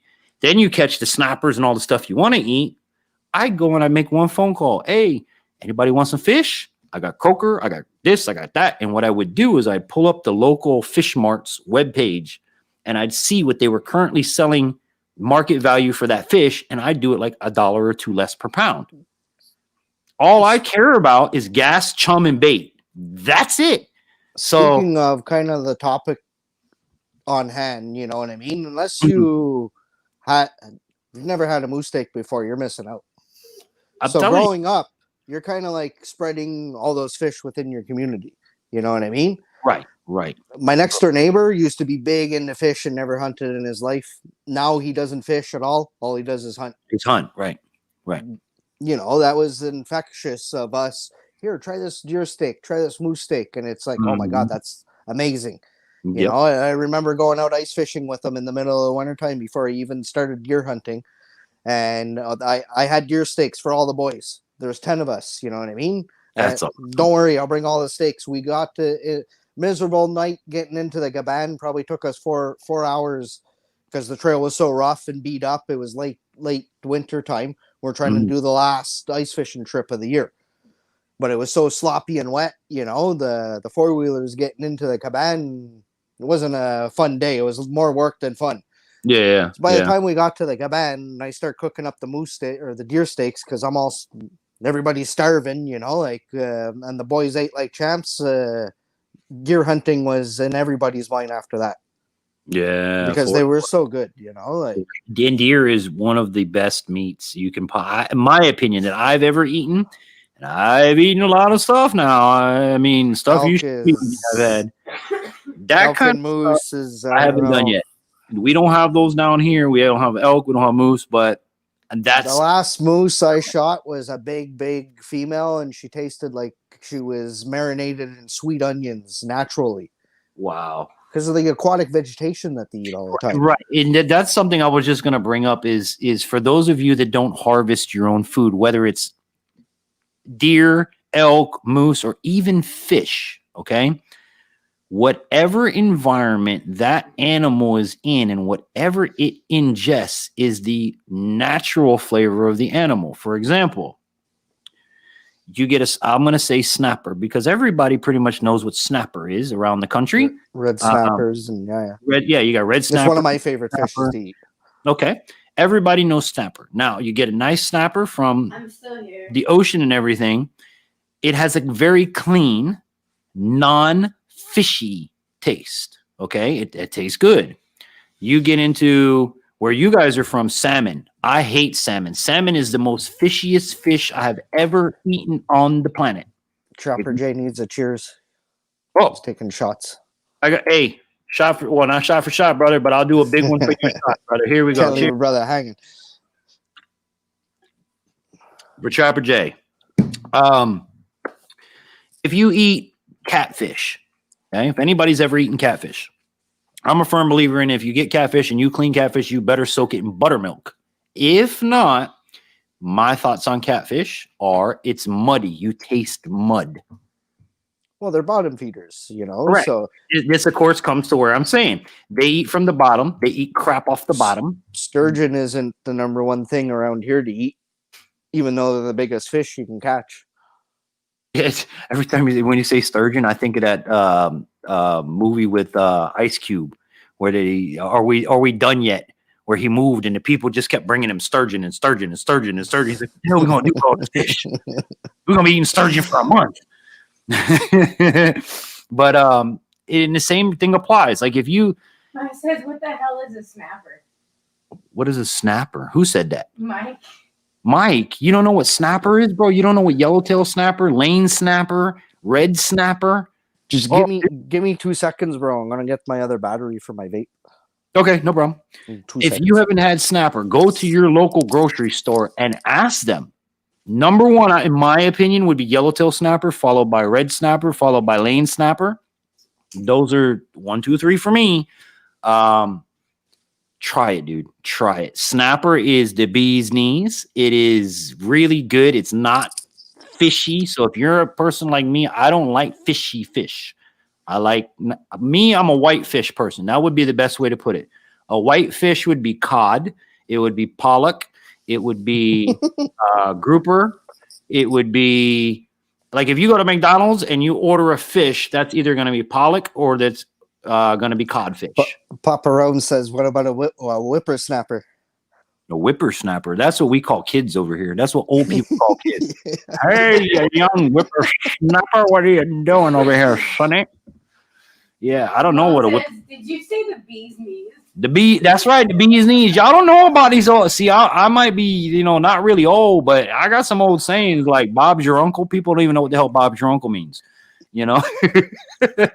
But if you guys haven't tried snapper, it is hands down a great fish. Cod. If you're not a fishy now, it says cod, haddock, scrod, pollock, yum. There you go. See, Mhm. haddock is another one. Now, where Boone's lives, they do the salmon thing. Salmon is it's a red meat and it's very oily and very fishy. It is It's very good. for those that like it. I've only had it in my life prepared once. When I worked at Winn-Dixie, I had this very nice old black lady, Southern black lady, that I don't know what she did to it, but this woman made it where it had no fish taste. I can make northern pike like that. Northern pike's a really fishy fish to eat. Is it? Because that's another one I want to try when I come up there and I do that fishing. You got the pike, you got the muskie, and Same species almost for us. they are fishy fish. Yeah, they are fishy. Oh, I'm gonna have Like salmon. They're exactly like salmon. Oh, I still got to try it. Even though if I do that face, I'll still try it just to say I've done it. But different fish, folks, taste different. And when I say different, tilapia, as many of you, I'm sure that's a big fish you can buy at the store. Tilapia is a herbivore. Tilapia eats grass. It eats corn. Really it's really good, but it has its own like a veggie, like a grassy taste when you eat it. If you don't season or if you just eat the straight fish, plain, they tend to have like a grassier taste. Like Coming everything back to catfish, like you were saying, there's a little catfish up here. We call, I don't know if it's a French name for it. We call barbot. Your butt. No, not my butt. I don't want to eat your butt. Barbot. They only get maybe Bear this butt? big. I don't want to eat bear butt either. Okay. And they only get maybe this big, and you need about 100 of them. You got a meal, but they're like the best fish. They're catfish too. Okay. They're tiny. Up here, they could be bull. I'm not. Bullhead. The Cat's Canadian coming. Papa. terminology. Give us 100 likes on the video, and I got you. I have the whole pond back here is full of bullhead. If we get 100 likes on the backyard pond video, Me and my kids are gonna go pull Yeah, they bullhead. have yellow bellies on them, like they? Nicholas said. Yeah, Ours are yellow belly. yeah. Producer? And Papa Rome said earlier that we're having a great Ours are conversation. the He's brown really bullhead. Ours are brown bullhead up over here. You're not yellow. We don't have the yellow bellies. We have the brown bullhead in our pond. Never had that one. Although, like I said, 100 likes on the video, we gonna fry up some catfish, son, and I'll have to YouTube how to clean one because I don't remember. But me and the kids, 100 likes on that video, are going to do a catch and cook out of the backyard pond. I talked to my landlord. I was like, listen, your pond is overrun with bullhead. That's not good for pond management. I have caught probably 30 catfish. We've probably caught 4 bluegill, 1 bass, and 1 shiner, which tells me the bullhead got to go. If anybody does pond management and you want to drop me a comment, tell me if I'm right or wrong. I don't believe the pond with several bullhead catfish can be like there's nothing else in there other than a few fish. But the brown bullheads is what we have up here. I'm curious to see how they taste. We're going to find out, though. Jay said, someone dropped the link. I'll get it to 100. my grandfather. All right. Fought in World War II. He went over in the boat, came back in the boat. He was petrified of water. This was a man that took a bath in an inch of water. He was so afraid of water. The only fishing that he would do was bare butt fishing. Bare butt fishing. That's so funny the way you say it. Is it bare butt? Is that what you're saying? Bare butt.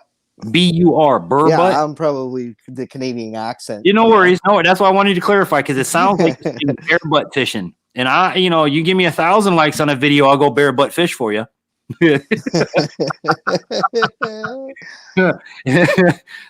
moon will be out in the middle of the daytime, I promise. But burr butt. Okay, that's pretty cool.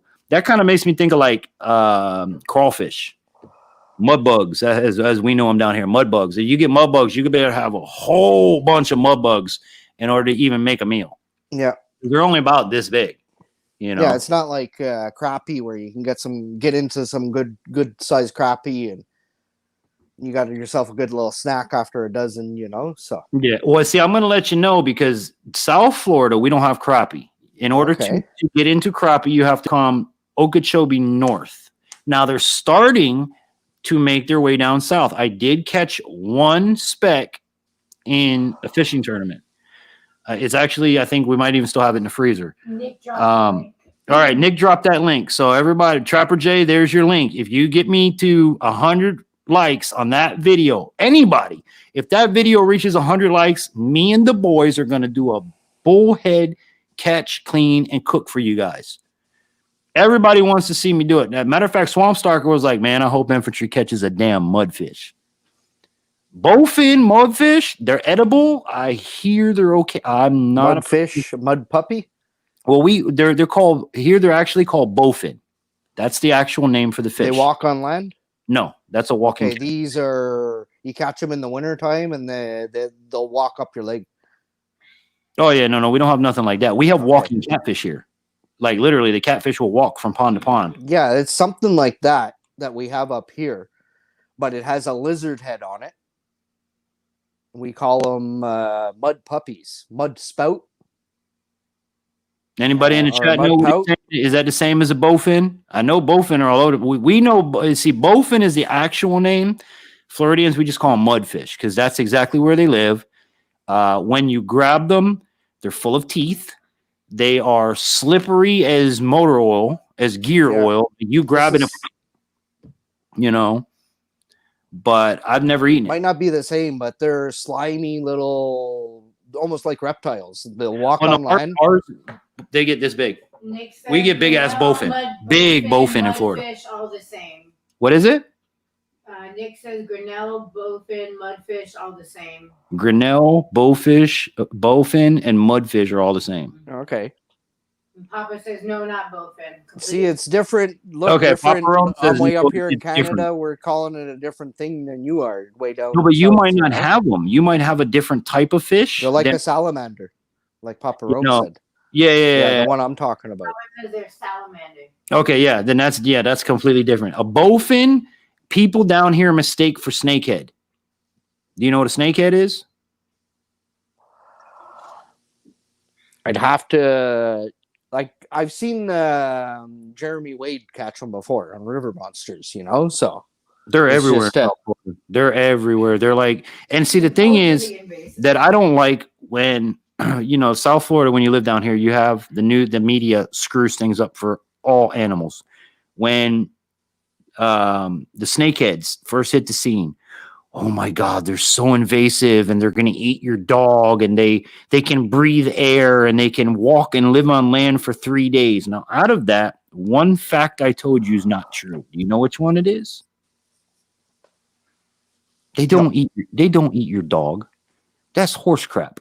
Now, they can breathe air. They can live on land for over 3 days. They are big as hell. They do have mouths full of teeth, but they're not going to eat your dog, man. They're not even going to bother you. They're going to try to get from pond A to pond B. That's why they go across. But they look like a snake when they're going. And everybody down in South Florida, oh, they're so invasive and they're killing the ecosystem. Well, listen, I have a YouTube. I have a video. I didn't make it to YouTube, but I have a video of, you know, when bedding season hits, right? You got a bass bed right next to a snakehead bed. The bass has his fry, the snakehead has their fry, and their two are coexisting. If the snakehead was so terrible, it would eat the bass and it would eat the fry, right?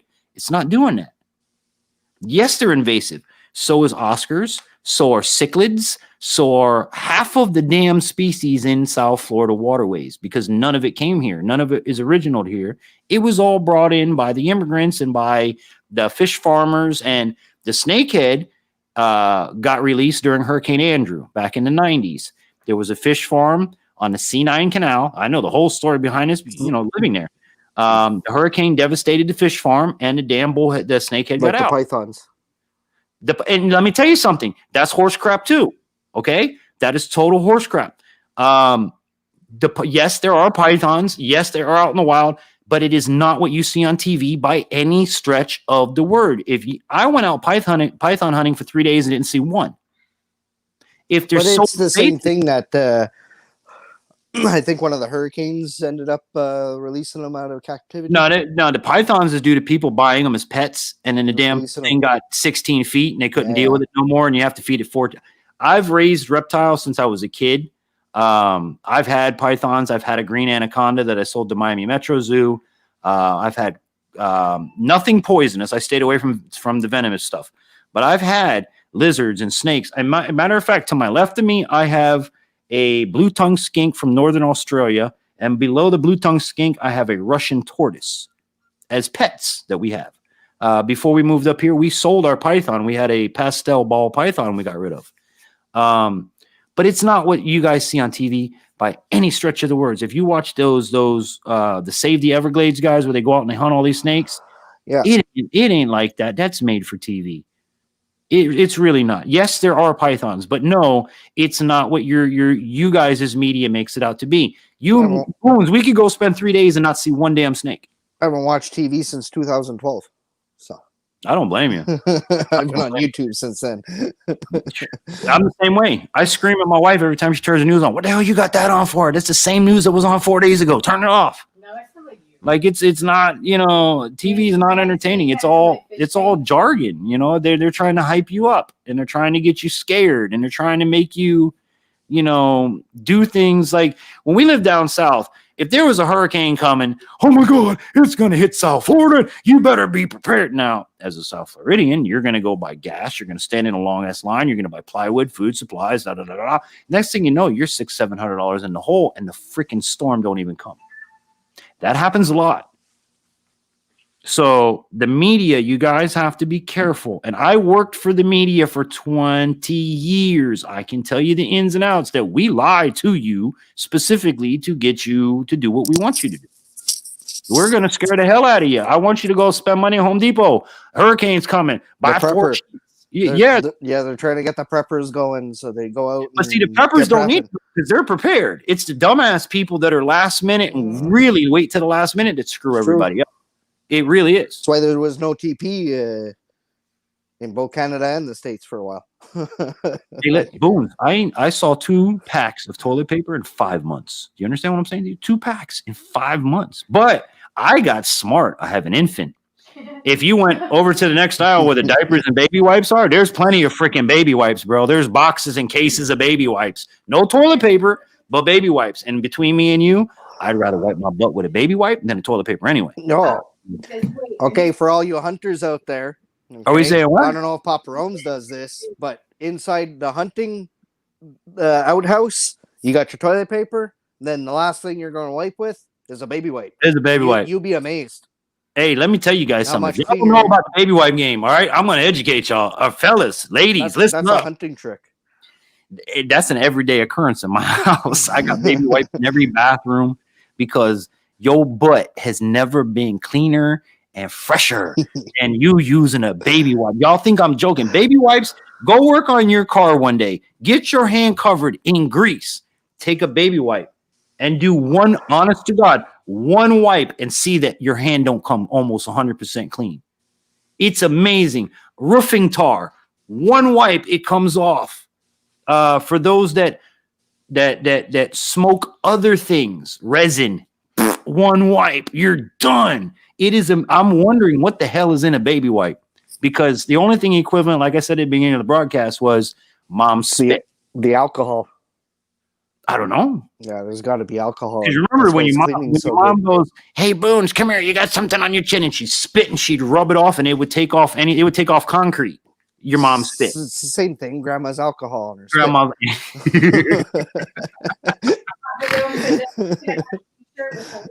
Whenever this is over.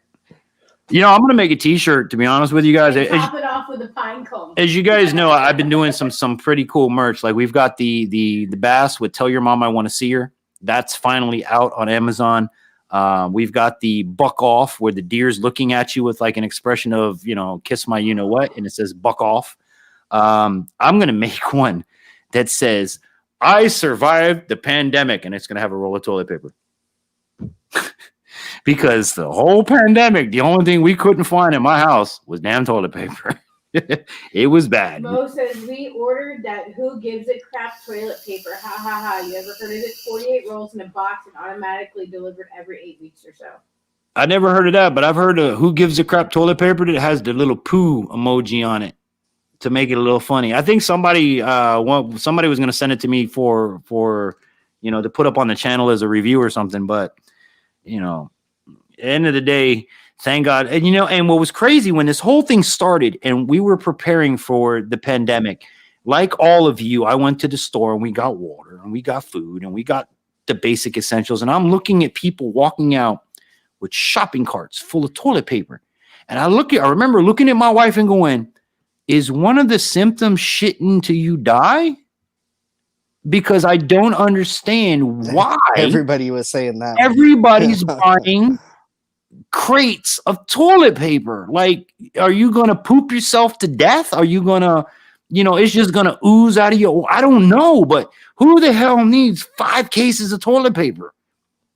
Apparently, I didn't know any better, and that's how it ran out. But again, baby wipes, family. Baby wipes. Baby wipes is clutch. Clutch. Bobby says it's a zombie apocalypse, man. What I haven't seen nobody do is wrap toilet paper around their head for a mask yet. No, I haven't seen that. I've seen some pretty cool, you know, like you go to the store, I've seen people pull their, now you go to a store, all stores in the States say no shirt, no shoes, no service. That's pretty much standard in every store in the United States. If you don't have shirt, shoes, you ain't getting served. You're not dressed. Now, since the pandemic started, I've seen people literally pull their shirts off, tie it around their face, and go in and go shopping. It's law here in Canada, or where I'm living, that you have to have the mask on in public. $800 fine. Wow. $800. Yeah. That's just in public. That's not in the store. No. Okay. Like you're walking to the store, you have to have your mask on. You're in a public park, you gotta have a mask on. You know what I mean? Like. Trapper J didn't go shopping. He was stacking beaver pelts cut in 4x4. Oh, you moved it. I wasn't done reading it yet. I put it back up there. Cut in 4x4 pieces, 10 foot high, and frog skins as well as wipes. as wet wipes. Hey, listen, you got to do what you got to do. If I had to do it, let me tell you guys something. I live in Florida. You know what the best thing about being in Florida, if you can find it, is banana leaves. You wipe your booty with a banana leaf. Banana leaves get like this big. So you got one banana leaf, you can wipe your booty for a good couple of days, and they're soft. Don't use palm fronds. If you use palm fronds, it'll slice your butt cheeks. But banana leaves, hey, listen, man, Good you to know. You ain't got teepee and Boy Scouts and Don't survival. listen to Papa Rome's. Pine cones don't fucking work as good as what people say. Yeah, no, pine cones, you're gonna hurt yourself. Yeah. Well, pine cones, you got to rub the one way. That's the thing. Yeah. I wouldn't you go the other way. Yeah, no, that's like shoving a pineapple the wrong way. No, I'm good.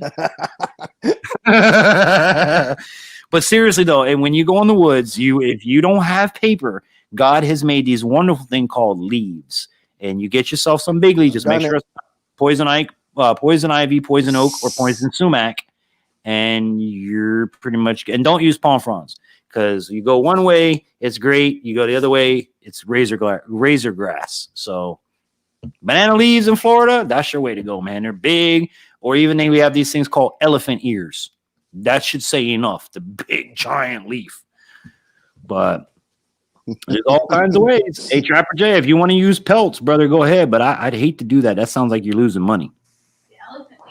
We're supposed to be talking about camping, and now our chat's getting crappy. Yeah, well, we are talking about camping because you got to wipe your butt when you go camping. So, True. And that goes back to our personal hygiene that we've been talking about.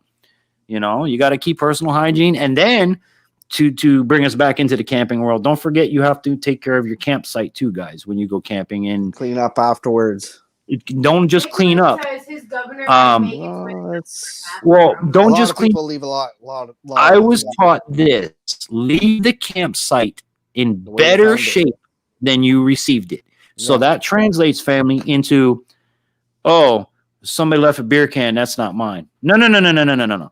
You get the beer can and you get all the extra garbage. And when we were in Scouts, we would do trash lines where you'd arm to arm, everybody arm distance apart, and you walk an entire line. Then you would turn this way, do the same thing, arm to arm distance, and everybody walk the entire property or area and pick up every single piece of trash, because you want that place better than you found it. Yeah, you don't want to leave no carbon footprint at all. And you don't want nobody else to leave a carbon footprint, because what that translates to is down the road, when you had a blast camping with Boones in this secret spot, the other people screw it up for you. You can't come back. Mike asked, did y'all talk you won't be allowed. I was just about to say that. Yeah. Yep. Ozark Trail is not bad. No, you don't want to let the bad apple ruin it for all of the good apples. Tactical technician wants to know what kind of camping brands. Set the camp on fire. What was it? What kind of what? Camping brands that we like to use. Brands? Yeah, like I'm not a brand guy. I will be completely honest with you, Mike. I don't care if it's hunting. And this is, again, why I do these streams, because as we talked about last week in fishing, you can go get a $70,000, $80,000, $90,000 bass boat. Your rod and reel could cost you $400, $500 per rod. You could be throwing $30, $40, $50 swim baits, $100 swim baits. But guess what? I'm going to be here with a donor boat and a Walmart rod and reel on some Walmart tackle, and I'm going to catch fish just like you. You do not have to buy the most expensive and elite stuff to try this. And that's what these streams are all about. You can go to Walmart. You can go to the damn Goodwill store. Believe it or not, Goodwill stores and thrift stores, hey, I get some stuff from there that you would blow your mind, man. Cheap. One of our camping grills. We have an entire camping grill that we paid $15 for a camping grill, guys. $15 brand new in the box. Come on, man. Again, if the product works and does what I need it to do, whoever made it, doesn't matter. I'm the same way. It doesn't some brands are going to be better than others. That's just proven point, Yes. But again, there's a lot of is if it fits you and it works for you. Again, that brand doesn't matter. I don't have a name. a name brand barbecue that I've used for past 5 years when I went out camping. You know, just one of those little fold up ones that use the little green tanks on them. Yep. Yep. Been using the same little barbecue. Got it for $29. See, before Walmart, we have a what's called Canadian Tire here. It's like auto parts, pretty much anything but food. Okay. That's pretty cool. Your camping gear, most of your camping gear, that's where you're going to go here in Canada, so. That's pretty cool. Now, me, I have a camping stove that we've had since 1986. It's a double burner Coleman stove. It's not the pump bottle. I did have the pump bottles before this. Okay. If you guys are old enough to remember, the pump, you pour the liquid in, you got to pump, like kerosene. Pressure. Yeah. And you got to pressurize the line and get it to go. And if you don't keep the pressure, you got to repump it. Crappy tire. After that came the version that I have. It's basically, I mean, it's a 2-burner stove with a top and the sides and everything else. But when I turn it, still to this day, when I turn that thing on, it sounds like a blowtorch. And you're talking about from 1986 till 2020. My family and I still cook on it. We still use it. We've used it for emergency hurricanes. So Coleman is a good brand back then. I don't want to say anything now because I don't smash nobody, but brands have fallen off over the years. Quality is not what it was when we were younger. Nowadays it's throw it away and buy a new one. Back then it was you could take the whole damn thing apart, run a coat hanger through it, put it back together, you're good to go. Pop Rome says that. Sorry, producer. Run cooking sucker eggs. I have that stove in there. Same year, my parents. Man, great stoves. See what I'm saying? For those that have it, cherish it because you can't do this no more. You can't take your Coleman stove, or let me not even use a name. You can't take your double burner stoves down to the level I can take that one and run a coat hanger or a stick. Wants you to drink. Everybody wants me to drink. All right, everybody, here we go. Ready? I'm going to finish this one off because I need another one.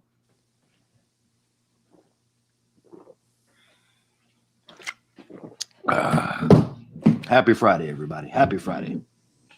I love this live stream. I really do. I'm so proud of it. I'm happy where we've gotten it to. I'm glad everybody's contributing and learning, and we got great topics. Cheers, everybody in the chat. I finished my coffee, but Dude, don't drink too many more coffees, otherwise you'll be up till tomorrow. All right, here we go. We got a freshie. Oh, you can start drinking this one. There you go. So, I lost you, Boones. What happened? You still there? How did we lose him? I don't know. I still see his name, but I don't see Boone's. Boone's, what happened? We lost you. Bobby says you've done an excellent job, but since I've known you. Yeah, no, man. Bobby was, let me tell you something about Bobby today. Bobby was praising me and telling me how good of a job I've done. And Bobby's known me since I was a little DJ at the bowling alley.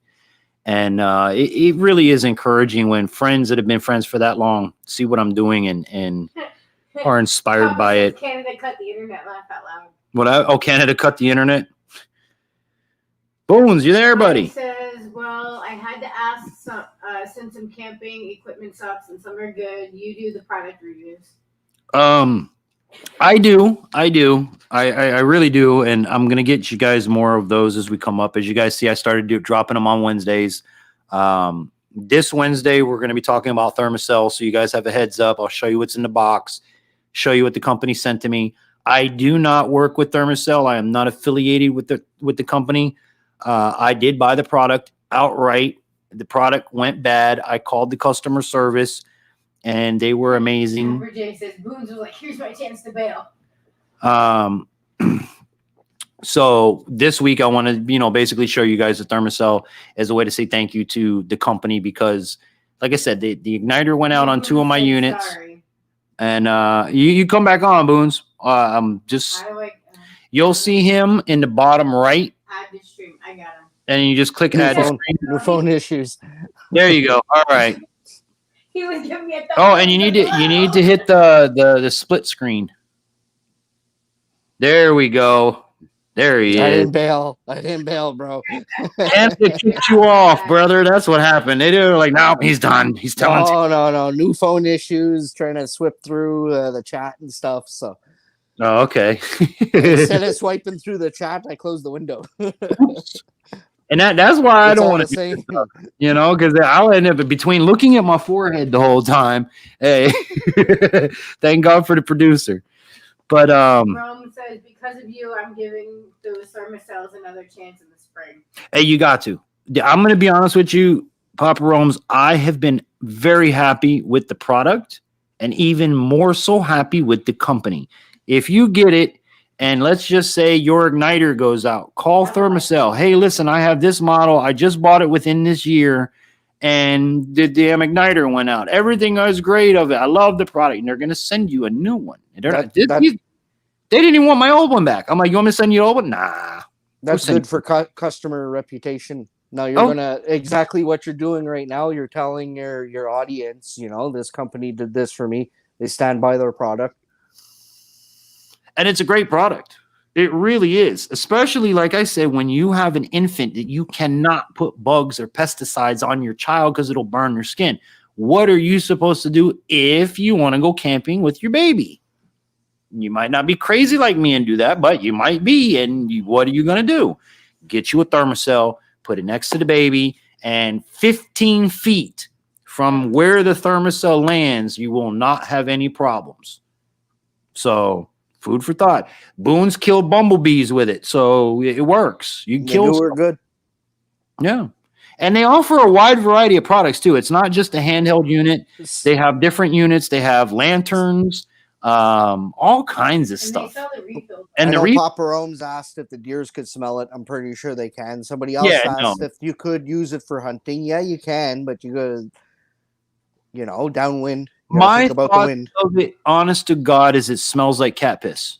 That's my thoughts on that. What comes out of there smells ammonia-like. It really can cook bumblebees. No, man, leave the bees alone. They make honey. Bumblebees don't make honey. What do you mean bumblebees don't make honey? Not all bees make honey. Honeybees make honey. Bumblebees don't make honey. No, well, leave the bees alone because they make pollen, they make dead flowers, anyway. and that's they make what flower, right? They're good. Going around. Yeah, leave the bumblebee alone because if the bumblebee stings you, you did something really stupid. Bumblebee tuna.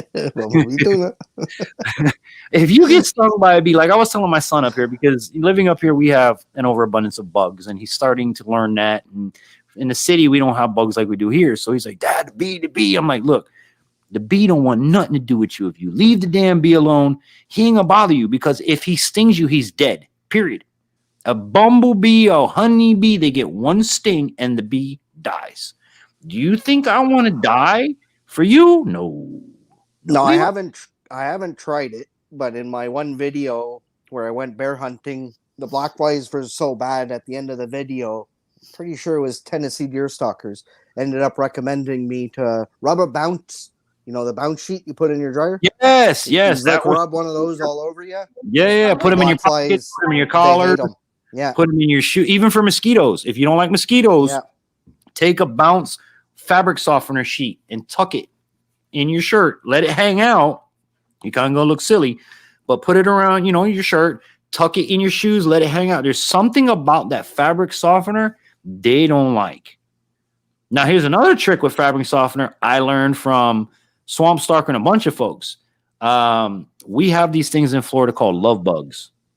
We have love bug season. If you drive your vehicle during love bug season, you're getting a new paint job. Love bugs will literally eat the paint off of your car if you do not wash them off in time. Problem with washing them off in time is the damn bastards don't come off.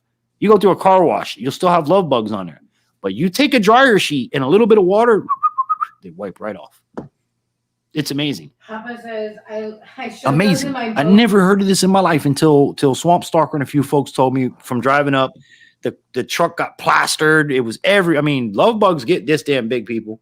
They're big bugs, and their innards will eat your paint job, literally right off of your car. So If you have love bug problem, get a dryer sheet and some water, and it wipes right off. Papa Rome said that he puts the dryer sheets in with his boat motor.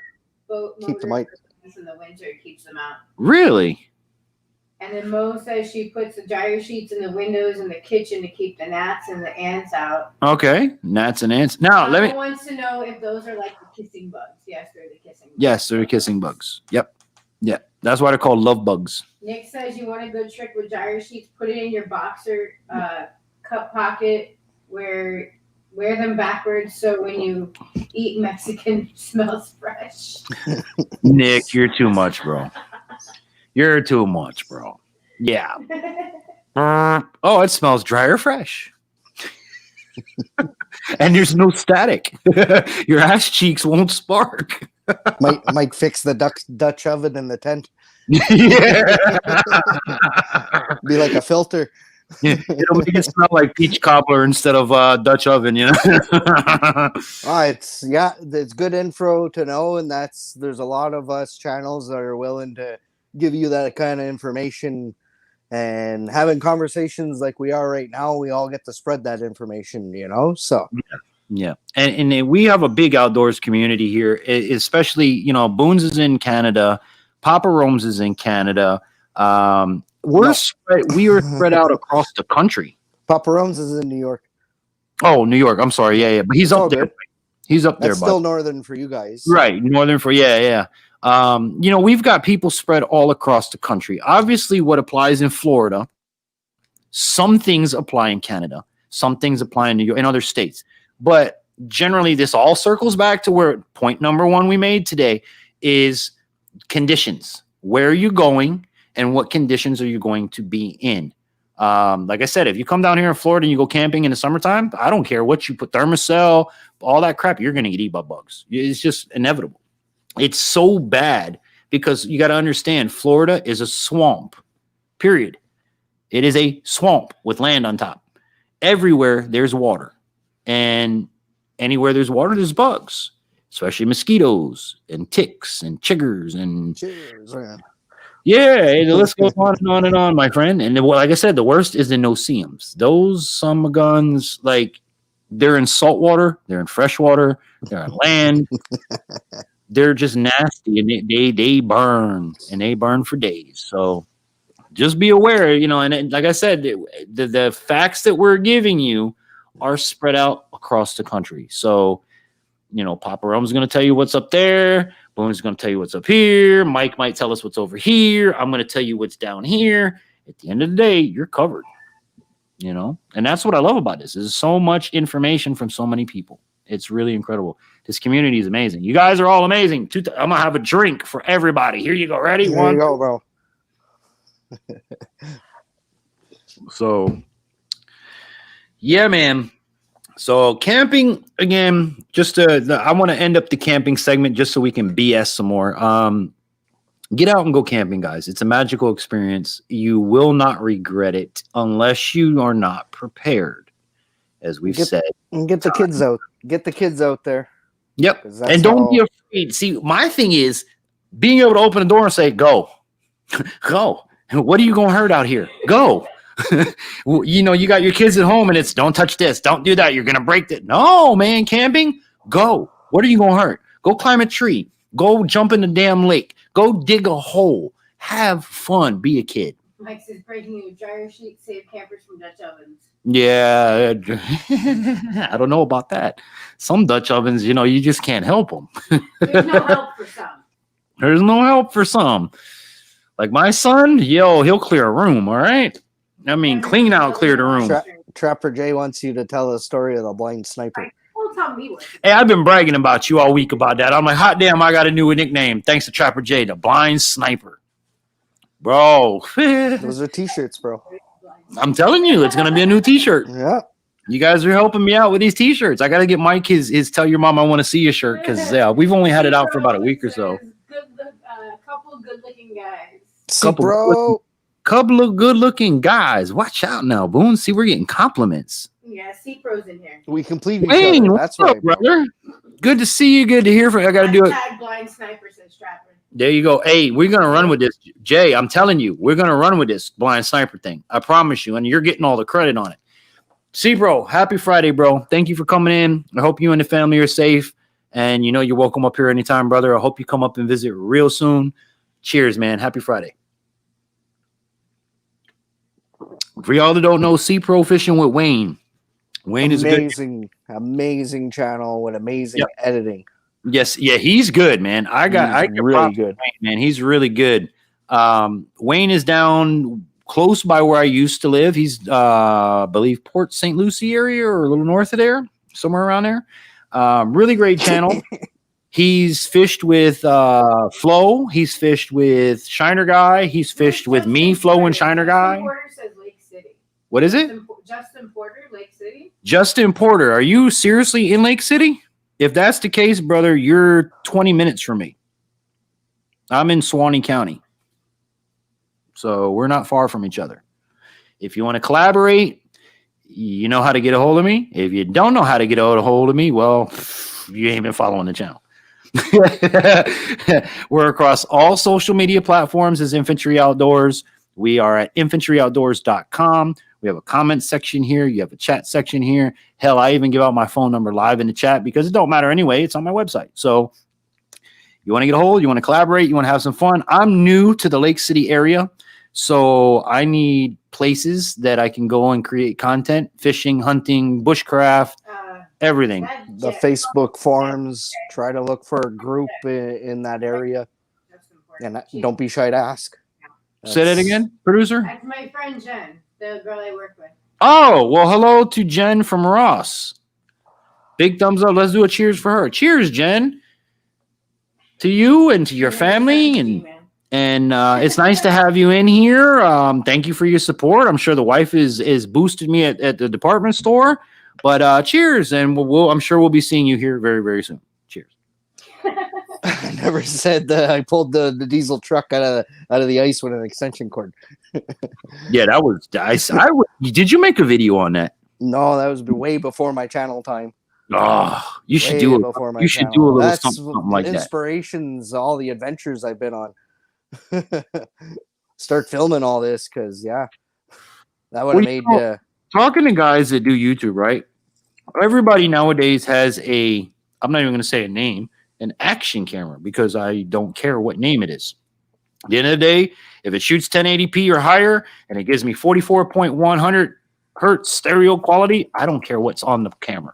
A lot of that's all I gotta say. A lot of folks, okay, believe in this loop recording. And for those of you that don't know what it is, it's you can set your camera to run a loop every 5 minutes, 10 minutes, 15, whatever you set it to. Your camera will start at point A and get to that 15-minute point. If you don't stop your camera, it will erase what you just did and record a new 15 minutes, kind of like a security camera that's in a revolving schedule. Okay? The problem with this that I see as a content creator is, what about everything you deleted? What about the jibber jabber between you and the guy on the boat that people might want to hear? What about that interesting tip that got deleted? You can turn that setting. You can turn that setting off, though. I don't believe in that setting at all. I am a person to where I'm gonna. Okay, we're getting ready to film. First thing I do is I turn on the sound recorder. Boop, put that back here. Turn on camera one. Bink. 1, 2, 3. Cameras are synced, and I let it run. And then when that thing says battery dead and it shuts off, I replace the battery, I put it back in, I start it again, and I run it. Now, you guys may say, "Oh, Infantry, I don't want to edit 15 hours of footage," but you don't. If you're smart, you already know where in your day things happened. You've already timeline in your brain. If you're smart, what happened and where you want to go. But if I told Boone's a funny joke and you didn't let that run, you missed the funny joke. If I give you a tip and catch a fish on that tip, and unless I stopped it, you missed that. So, yes, loop recording is good. It saves you space on your SD card, but the content that you're missing it's not worth it to me anyway. I have a 64 gig card in my my cameras, okay, my action cameras. I have done 8-hour tournaments, not filled the card, letting it run all day. And I have to change, like everybody else, every couple hours, I got to change the battery and put the battery back in and keep on going. But in an 8-hour fishing tournament from 5 in the morning till 4 in the afternoon, I don't fill a card. If you do fill a card, a 64 gig is only like 14. That's 4 hours, 4K. I don't do 4K. 128 gigs. I don't. To be honest with you, I don't bother with 4K because I do because of the. Let's say I'm editing my time lapses, my slow motions, and then you can always downgrade it to 1080p, anyways. But then the time that it takes you to down. Oh, here's where I'm going to go with it. For me on iPhone, it happens automatic as soon as I go to export my video. Okay. So well, I pick those. I'm not an Apple guy at all. I'm nothing against Apple people. I just personally, visually, because of their limitations on visually impaired capability, I don't like Apple. That's the only reason. It's a solid program. It's a solid operating system. Blind people, I wouldn't recommend it to you. Windows has a phenomenal blind accessory feature. I can blow up my tabs. I can choose what I want to increase and decrease. And then if that don't work, I can turn on the magnifier, which I don't use because I can blow my fonts up. I can blow everything up. I can choose what I want to do. Mac does not allow you to do that. Mac only gives you set presets. Yeah.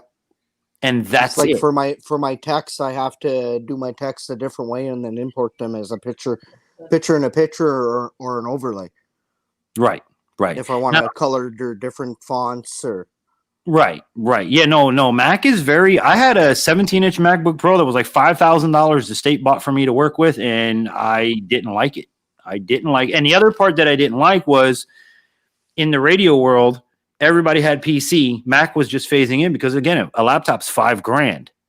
Then when I have the laptop and I go, oh, infantry, I like that software you're using. Why can't just go, hey, Boone, let me send it to you? I can't share software with you. Back in the day, you had to have a key. There was a crypt key that came with every piece of software. And if you don't have the crypt key, you can't use the software. So, I'm not talking nowadays. I'm talking, this is like 8-10 years ago. Okay. But you can't, like, I can tell you, hey, Boone, you want a great program to DJ and do radio? Get Virtual DJ. You could get the free program and do everything you need to do, or you could pay, I think it's like $69, and you can get the blowout program, which I have, that you never have to upgrade. You're covered for life. I can run 8 turntables simultaneously. Yeah, you know that. Dude, I am a religious I have a DDJ SX2 controller that runs my virtual DJ. I have 2 turntables, mixer, the whole 9. I just look at the computer screen long enough to go, I want to play this song. Click over here. But you can run 8 turntables simultaneously. So for mixologists like me, that means I can put 2 beats and 4 freaking songs, an overlay, or I can switch and swap. I mean, it's amazing. Mac, with the Mac program, they offer you Serato. Okay, now we're kind of going into DJing world, but Serato DJ, in my opinion, is okay, but it still sucks because it's Mac. I can still getting up in 4 hours to do that backpack trip. You guys have a great night. Really enjoyed this stream. Thank you, Papa Rose. We appreciate you, bro. And I promise you, as soon as I can get up to visit, I am coming to see my boy Papa Rose. 70 more likes and you're eating catfish. 70 more likes and I'm eating catfish. That's actually not a good thing to say. That video has been out for 2 weeks. I don't share it. And the thing of it is, I have some videos that will in a heartbeat, and I have other videos that just sit in like stagnant water. So I don't know what's going on. If you go look at my channel, my most popular videos, my 3rd video is when I got stung by a wasp in the foot. I'm sorry, I'm coughing. Oh, we have. And it was like football. I had to go to intensive care and everything, get antibiotics for it. But that video I put out probably at the end of the summer. Yeah. This summer, it's becoming one of my number 1 videos. Almost 3K in views. And it had no views at the beginning of the summer. Like maybe 60 at the most. 60 or 70 views. As a engineer and tech and everything, YouTube, as we all know, has gone through a lot of crap over the last 2 years. Okay. I'm 3 years on here now. In 3 years, we are at, I don't know now because it's a live stream. I'm at 1091. Okay. And I am at somewhere around between 60 and 70,000 views in total for my channel in 3 years. Now, to me, that's really good. To somebody who sat at the beginning and go, who the hell is going to want to watch a blind guy doing this? Honestly, who like that was my thought in it. Let me try it, but who the hell is going to want to watch me? Come to find out, a lot of people want to watch me. But then you have the algorithm. We had the ad apocalypse. We have, believe it or not, when a certain clock site goes away, I'm not putting name out there, clock site, YouTube is going to boost again. Because once they ban that site, as many of you heard or may or may not heard, they're talking about banning the clock site. And once that does, we're going to go back up again. So there's a lot of factors that go into I don't want to. what we do. There's also my vid suck. Who said that? Jay. What did he say? He said his video sucks, Trapper J. So what video of yours sucks, dude? I love watching your videos. I mean, maybe it's just because you're you and the way you present them, but hey, dude, I like your videos. A good channel that'll become successful is gives their viewers a purpose. And I believe that. You know what I mean? Like either they're showing them something, which Trapper J does a lot. He shows he's ever good at showing new trappers how to get into it, you know, and what to do. And he's got all that experience where he doesn't miss a beat and you're going to do this and it's going to work 1,000 times, you know, like. Yeah. I actually praised him 2 streams ago. Right before he came into the stream, I was just finished praising him. And you know why I praised him? Because as YouTubers, I think it's important, or as content creators, not even YouTubers or influencers, whatever you want to call yourself, just not a YouTuber. As a person that has followers and viewers and listeners, okay? Mike's got to go to. He's going to do some training with his militia group tomorrow. He's going to get some content for us next week. Sweet, dude. Hey, call me tomorrow, Mike, and let me know how that goes when you're done. I'm curious. We've been talking about it all week, so I want to know how your day went. Give me a shout tomorrow, bro. Have a good night. Say hi to family for me, and we'll chat tomorrow. But with Trapper J, the one thing that set him apart from everybody else is Trapper J is bigger than I am. He's bigger than you are. He's a bigger YouTuber. To honest to God, take the time to talk to a little blind YouTuber and take the time to say, infantry, you're in Florida, bro. I'm sure we could trap something and to tell me what I can do and how I can do it. And when you're ready, we'll get you there. We all have the same. We all have the same struggles starting off a YouTube channel, and he knows exactly what we went through. Right. But it wouldn't be the same way with, I don't want to throw any names, but million subscriber people in the outdoors community or big. Hang on. How do you think Trapper kind of got as big as what he is now? Trapper J caught the Easter Bunny 3 times already, just for fun. Oh, you moved it again. And you know he ate his jelly beans. Man, you better leave the Easter Bunny alone. My kids are going to be pissed. Trapper J found somebody found Trapper J because they were, I don't want to name drop, okay? I know who you're talking about because I follow the same person. You know what I mean? Like, they loved his content because, like I said, he had a purpose. You know what I mean? Yeah. I'm not saying it properly by saying he had a purpose, but he's showing the rest of the world how to do it right. But the thing that I'm trying to get to is he is a genuine person. That too. Meaning my status in my life, no matter how high I am, I'm going to talk to you. This is something that as YouTubers, we know you find your favorite content creator and they've got billion subscribers and you drop comments on your keyboard and you never hear back from them. Right or wrong?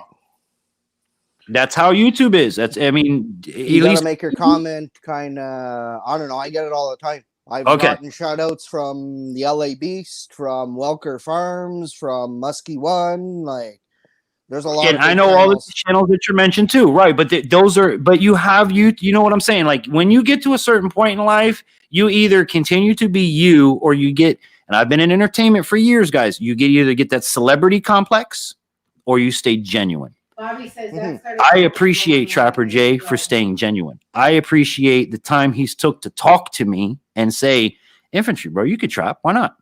You could do this. What about Florida? Let's find out what the rules are. Let me see what I can help you trap with. I guarantee you the first trap I set, I'm going to name That's where that his channel has a purpose. Exactly. And brother, as long as you stay true to yourself like you have been, I swear to God, you are going to skyrocket. I promise you. And if you don't, I will piggyback you to skyrocket, because that is what makes everything.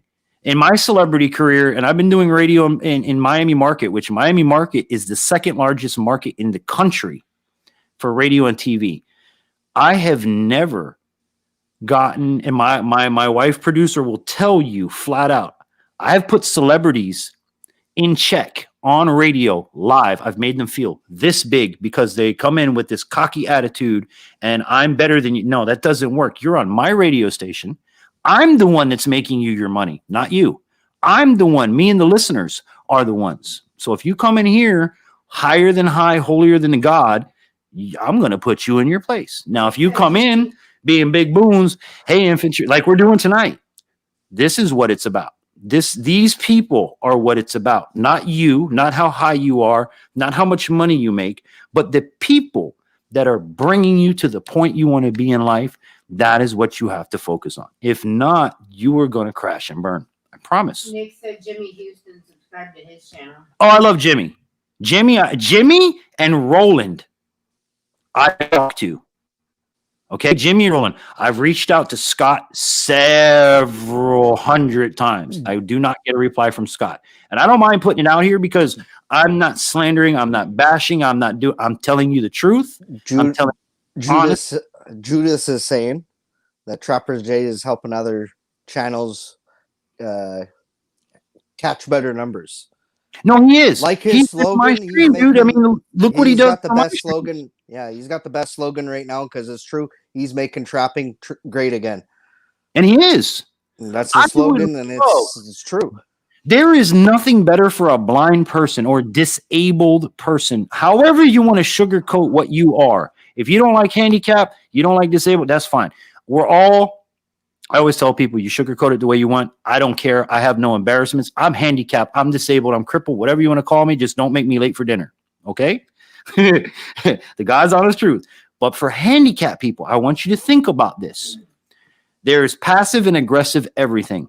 There's passive fishing and aggressive fishing. There's passive hunting and aggressive hunting.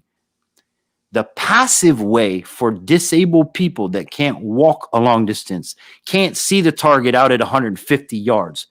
I could put a trap in the ground and I could still do things. Think about what I'm saying to you guys. A man in a wheelchair can roll down a line and put traps for certain animals. You can do it.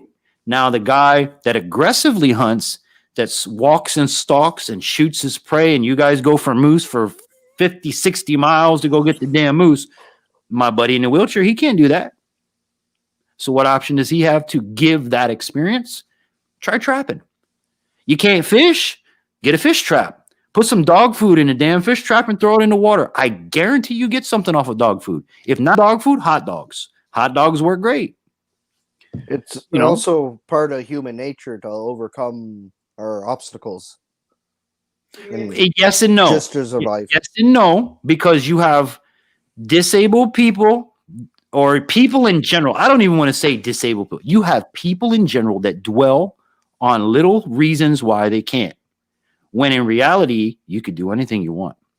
You put your mind to it. If you want to do it, you could do it. God will provide it for you. You know? You're at 3 hours. I'm a perfect example of that. The blind sniper. I've got one eye that doesn't work and one eye that barely works, and I'm hitting targets at 50, 60, 70, 80, 100 yards. Yes, I have optics, but I know this military slogan that will always help you guys. Adapt, improvise, and overcome. So yeah, one more time. Adapt, improvise, and overcome any situation you have, and you'll be able to succeed. Don't let nobody tell you can't do nothing, because they're full of hogwash. You're at 3 hours. Are we really? Yeah. Holy moly macaroni. I can't believe we've been Oh, going. geez. Yeah, and looked over like 10 minutes ago. It seemed like an hour. No, I know. I didn't even realize that. Oh, it helps panels. Panels do good. Jay, I promise you, dude. Listen, as I've told everybody, part of my move to North Florida is to make life cheaper than South Florida. By making life cheaper than South Florida, I'm going to now be able to travel to Trapper Jay. I'm going to come up and see my boy Boone's. I'm going to go over here and see Papa Rome's. Jag Fishing has invited me. Darren's Northern Life is going to take me out and do all kinds of stuff. That's a channel that I'd recommend anybody tagging along with. Darren. Oh, He's an actual outfitter guy. did you see Darren come down to me? Darren spent 2 days with me. I watched his collabs when he came down with you in Island Life. And Yep. Yeah, we spent 2 days together. I took him out and gave him the real Florida experience. We went on an airboat. I put an alligator in his hand, iguanas, snakes, panthers. That's right. You brought him to the zoo. I remember watching. No, it wasn't a zoo. That's not a zoo. But no. I remember watching the gator. Yeah, right. But it's not a zoo. Oh, okay. That is a wildlife rescue inside of the Florida Everglades. It is a recreational stop along the highway where it's located. But you can go ahead and go. I'll keep an eye on the chat. My feelings with people that come down here is, yeah, we go bass fishing. Yeah, we can go snook fishing. But you're from Canada. Who's going to take you to see real Florida? The Florida you don't know about. The Florida where we have alligators, panthers, pumas, armadillos, all these weird, y'all don't have that up there. And I'm not only going to put it in your hand, you're going to hold it and play it. And, this is you'll never get that. And that's what I wanted to give to Darren. So we spent 1 day in the Everglades, and the second day we had a big ass barbecue at the beach. That's Florida. Beach and barbecue and Everglades. Don't get better. Well, yeah, Darren's actually said to me many a times, hey, so your bucket list is that black bear. When you coming? I'll put you on that black bear. I want a bear. Oh, I guarantee he would do. He knows the stuff. No, he does. I see him with lots of pictures on his Instagram, doing a lot more than what he does on his YouTube channel. So yeah, he's out there. I don't know how many of you guys have. If you ever look at Darren's Northern Life, I want you to backtrack and see. You guys have up north the Master Angler program. Darren has gotten more master anglers than I've gotten fish this year. So if that tells you something about the guy. He guides trips to the Yukon, where he spent 4 or 5 months taking rich people to go get their hunt. And to be able to, if you look, Boone's right now, if you scroll down in my chat or in my description box on all of my videos, at the very bottom underneath the sponsors, it says, we are proud to be partnered with these companies. Darren's Northern Life is one of my proud partners. This is a man that's, while he was down here, infantry, I don't care if you're blind, deaf, dumb, wheelchair. If you want to go, I'll take you. If you want to go, I will find a way to take you so that you can have, not me, everybody. So anybody listening, if you ever want an outfitter that won't tell you no and you're physically able to take on the challenge, Darren's Northern Life, period. I recommend him highly. He's a great dude. He's like family here. Check him out, and that's what my channel is about, to bring you the companies, peoples, and products that don't tell us, no, you can't do that. You're blind. No, Boones, you can't do it because you're deaf. Nobody, you can't do it because you're in a wheelchair. There's too much of that. I want the people to say, come on, let's go. Let's have fun. It's amazing what we've learned in the 3 years of doing YouTube. It's quite the adventure, quite the camaraderie. Between us guys, like. And not just guys, girls too. Because look, man, I got cooking channels that I get recipes from. I don't know if y'all see Mrs. Green Thumb. Check this lady out, because I learned how to grow potatoes in a bucket the other day, which is what I want to do. Trapper Jay, you learn how to trap and catch animals. And as he says, we kill shit around here. That's right. And that's awesome. I'm glad you do because somebody needs to. Otherwise, that art is going to go away. You know, trapping, tanning hides. What I would like to know is when you kill a bear, how do I obtain my bear rug with the head, the feet, and the whole nine? How is that done? That's where I want to learn that kind of stuff is when I get my bear, how are you going to turn him into this nice rug that I want? How are we going to process the meat? How are we going to, you know, what part of the animal is good to eat? What part of the animal is not to eat? Now, I hear bear fat is one of the most phenomenal cooking fats on the planet. Is that true? I'm not very fond of the bear myself. That's just me. No. No. But do you use the bear fat to cook it all? No. I've heard in pastries. That's a big thing up there where you are that you use bear fat to cook pastries. Jerry says he'll be in Destiny. Never heard of it. Maybe native. Okay. You know, so again, for me, it's all stories from you other YouTubers. This is why I got to come up and try. I got to try but to move. I'm not into the bear. You know what I mean? So it's like that's the last thing I want to shoot. What is it that you don't for me? You don't like the taste or what? Yeah. Could you describe to our viewers what really bear, greasy? What is it? Rubbery. Looks like a greasy tire. It's chewy. Yeah, it's chewy. Oh no! Even after marinating it, I'm still gonna try it. I'm still gonna eat it. You put a comment for me. Let's see. Infantry Outdoors. What you're saying there? No excuse. If somebody wants to learn, and that's exactly what I've seen, you've exemplify over the years of knowing you. That was from. Oh, well, of course, it's Bobby. And this is a guy that's known me from way back when. I mean, if I were to ever do a documentary on my life and my story and the influences and things that I've done and the people I've been with, and I don't realize sometimes what I do for other people. I don't realize sometimes where, you know, I forget that I'm disabled a lot of the times. I forget that you guys look and go, a perfect example, hashtag blind sniper.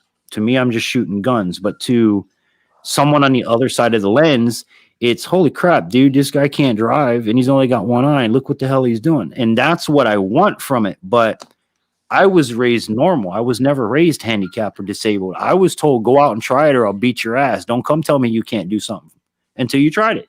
That's how I was raised. So when folks like Bobby put up comments of, you know, being inspirational and all that stuff, I really do take it to heart because that's what I set out to do. And I forget that a lot of times because I'm so used to trying to be just like you, Boones. You know what I mean? I don't think I'm disabled. I'm working hard to be not that person. Well, it's like before the stream even started, I was explaining, you know what I mean? I don't boast. I don't tell too many people, you know what I mean? I just live life. Right. And you know, believe me, until my media rep tore into me one night and she goes, I'm looking at 100 videos. Tell me which one of them, any one of them that says you're blind in it. Every single episode you say it's your favorite disabled DJ. So why doesn't your video say blind guy did this? Blind, because I told her, I said, well, I don't want to be labeled the blind guy. I want you to look at me and say, oh shit, he's blind. Look what he's doing. That's great. But I don't want every video to be a blind guy video because that's not what this is about. I'm used to, like DJing, for example, up on a stage in front of 10,000 people at a concert with big name celebrities, none of them which know I'm blind. My favorite thing is for you to find out on accident and then go, bullshit, you ain't blind. There's no way. Look at what you're doing. You're full of crap. No, I'm blind. I have a service dog. I have a cane. I have a card in my wallet that certifies me as being legally blind. And that right there is what has always sparked me is when people find out by accident. I don't want to come and say, hey, Boones, I'm legally blind. How you doing? Check out my channel. No. I like for you to watch my channel and then a year, 2 years go by, you find out and they go, holy crap. Are you serious? Like your birthday stream. That's when I found out you were probably blind because you were reading the chat. Like, yeah. Way back. That was, I don't know, a year and a half ago or something. So, yeah. And that's where And like like I watched a couple of your videos before that, but until Mhm. the chat actually, and people were, I probably didn't even have to ask. People were already asking, why are you leaning in so close? right. Yeah. Right. And for me, for the live streams, that's where I had to get my wife to sit in as a producer because I have no problems leaning forward and you seeing me read the comments, which it doesn't bother me. That's normal life for me. But as a person who's done this for 20 years, that is not professional broadcasting. That is not any sense of the word being professional. You looking at my Since phone half the stream. you notice the difference since you changed, and the producer, your awesome producers in the background, you must Yeah. notice the difference. Hey, you just got props. He said the awesome producer in the background. What See? did But But you that's must notice the difference between the interactions of the chat coming in and yeah, absolutely. And we're also learning, like, she's putting up the comments where I can see them on my tablet. They come up like this damn big. So I don't have to look in the chat. So she's selecting which chats to put up. Try to do a good job. Not to mention, she's been on stage with me all 20 years of my career. She's been in every concert. She's been backstage at everything I've ever done. She's seen what I've done for 20 years. So for her and me to sit down and go, listen, I don't want to lean forward and see people. I can do it. I don't want that for my streams. I want what we have right here where I'm looking at you. I've been looking at you the whole damn night instead of the camera. But it's because I'm used to talking to somebody instead of talking to that. But it really was let's sit down and yeah, we're going to live stream, but we're going to do it when I can have somebody read for me, because even though I can do it, I just don't find that professional. I would rather wait, put somebody back there that can do what she's doing, or even like you've been reading the comments. And I've been in other people's live streams where ahead of time, hey, listen, I can't read the chat. Don't worry about it, dude. We'll read the chat for you. Don't worry about it. Don't worry about it. And that's what everybody does. They read the chat for me, which I appreciate. I really do, because again, I don't care. I've been doing it. I'll lean over like this and I'll read the chat. I don't want to. It's not professional in my mind, yeah, I'd rather not have these in my ears or a headset on, but I have to. Right. Because even if I do this, it sounds like, when back in the day when you used to speak in the cup with the string. Yep. That's what I hear out of my right ear. It sounds like a muffle. Like you're across the room speaking out of a cup with a string. Yep. No. Yeah, no, my father was deaf in one ear when he was a kid way back when. And one of the pastors at his school went to discipline him and went to slap him in the side of the head and caught his ear with a cup tan and blew his eardrum out. So he was deaf in one ear. And it was hell, because every time, you didn't think, you just went, hey, Dad, come here. Oh, shit, wrong side. Hey, Dad, come here. Yeah, my kids are like that. My 8-year-old still hasn't realized only on the left side. Right. Well, even my kids, my son is 10, and I had to tell him today, he's been with Daddy ever since he's been born. He's been Daddy's little helper. But even today, he's like, Dad, quick, look. And I look at him, and now it's kind of like I get mad because we're at 10 years old and you haven't got it yet. Dude, do you know your dad can't see? You need to say, Dad, look at the tree to the left for the bird. He goes to me today, hey, Dad, look to the left. Go check out this tree over here. Son, we live in the woods. What tree do you want me to look at? What are you trying to point out to me? When we go on the car ride, he'll say, Dad, look at that. Meaning he wants me to see a car that is now whipped past us, but because he didn't tell me right in ahead of time, I didn't have time to see what he wanted me to. And now he feels bad because Daddy didn't see it. And I'm like, son, you got to say, hey, Dad, look to the left. There's a car coming. Okay, I got it. Hey, Dad, look to the right. There's a big old fire truck I want you to see. You got to tell people, blind people especially, what you want them to look at. And then there are times where, hey, Dad, look at that plane up there. I can't see it, son. It's too far. Or birds. Dad, do you see the cardinal? Can you see the cardinal? No, I can't see the cardinal. It's too far. It's too little. So we're, at 10 years old, we're still working on it. But he has a better understanding. Now, the 4-year-old, he kind of still don't get it yet. But it's cute when it's 4 years old. It's different when you're 10. What do we got? Also, life's going so quick for them, they forget half of it. Yeah. Well, no, my son, my 10-year-old, since he's been in school, he goes and brags. Yeah, my dad's blind. He's on YouTube. He's a tournament fisherman, and he's sponsored. And dude, one day, I'll never forget the day I printed business cards. This kid didn't ask, he stole a stack of business cards, went to school and handed it out to every single person in his school. Check out my dad. He's on YouTube. Watch my dad. He's on YouTube. Teacher, here's my dad's card. He's on YouTube. Coach, my dad's on YouTube. I mean, everybody. He went through half a box in one day. You know, and that's where that makes me a proud daddy. But they learn, they'll get it. It just takes time because they still look at you as dad. You're Superman. Nothing can hurt you. Nothing can, get in your way. Jerry says you should carry your rifle so you can see. I thought, yeah, no. Use my scope to read the menu, right, Jay? Going to Burger King. Hold on. I want a Big Mac. Yeah. See how that works out for you. Yeah, see how fast I go to jail. But no, it's been a really cool ride. I mean, my life has been awesome. I can't, eat good, bad, and ugly. It's been good. At least try that in Subway, and you tell them you saw Jared. Yeah. Helping everybody out. Then I'll really go to jail if I mention his name. No way. I come be like a child molester or something, I heard. Yeah. That's why if you go in there in the Subway and it's not, you'll get away with it, man. Hey, y'all, I'm the Jared. How y'all doing tonight? Boy, that little boy looks good over there. Mm-hmm. Yeah, no. No. That's only kidding, folks. Please believe me. That's only kidding. People like that, that's what they made bullets for. Yep. So that's my Hopefully belief. he's got a good celly, if you know what I mean. Yeah. Real well, good you know what? celly. God will take care of everything. Really I'm a friendly firm one. believer in that. God will take care of it all. So Karma. yeah, karma, whatever you want to call it. I was telling my son the other day because he's like, he said something to do about revenge. Oh, I want to get revenge. And I'm like, you know what? That's the wrong thing to say because in the Bible, God says, vengeance is mine, so saith the Lord.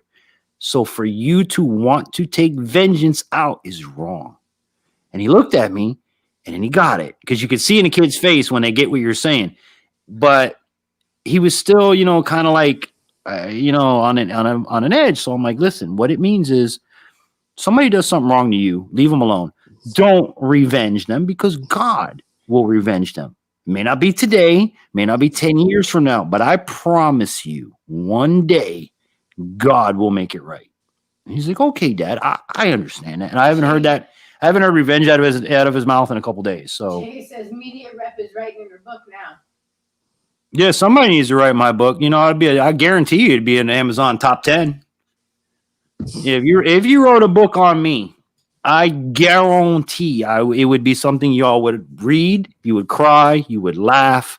You would want to be my best buddy by the time the end of that book because, I've spent an entire lifetime, a childhood of being, picked on and bullied and you're blind, you'll never do this and you're cross-eyed and this and that. And I proved every person wrong. I did what I wanted. Bobby in the chat, he'll attest to it. Even as an adult, I was told you can't do this, you can't do that. Well, you know what?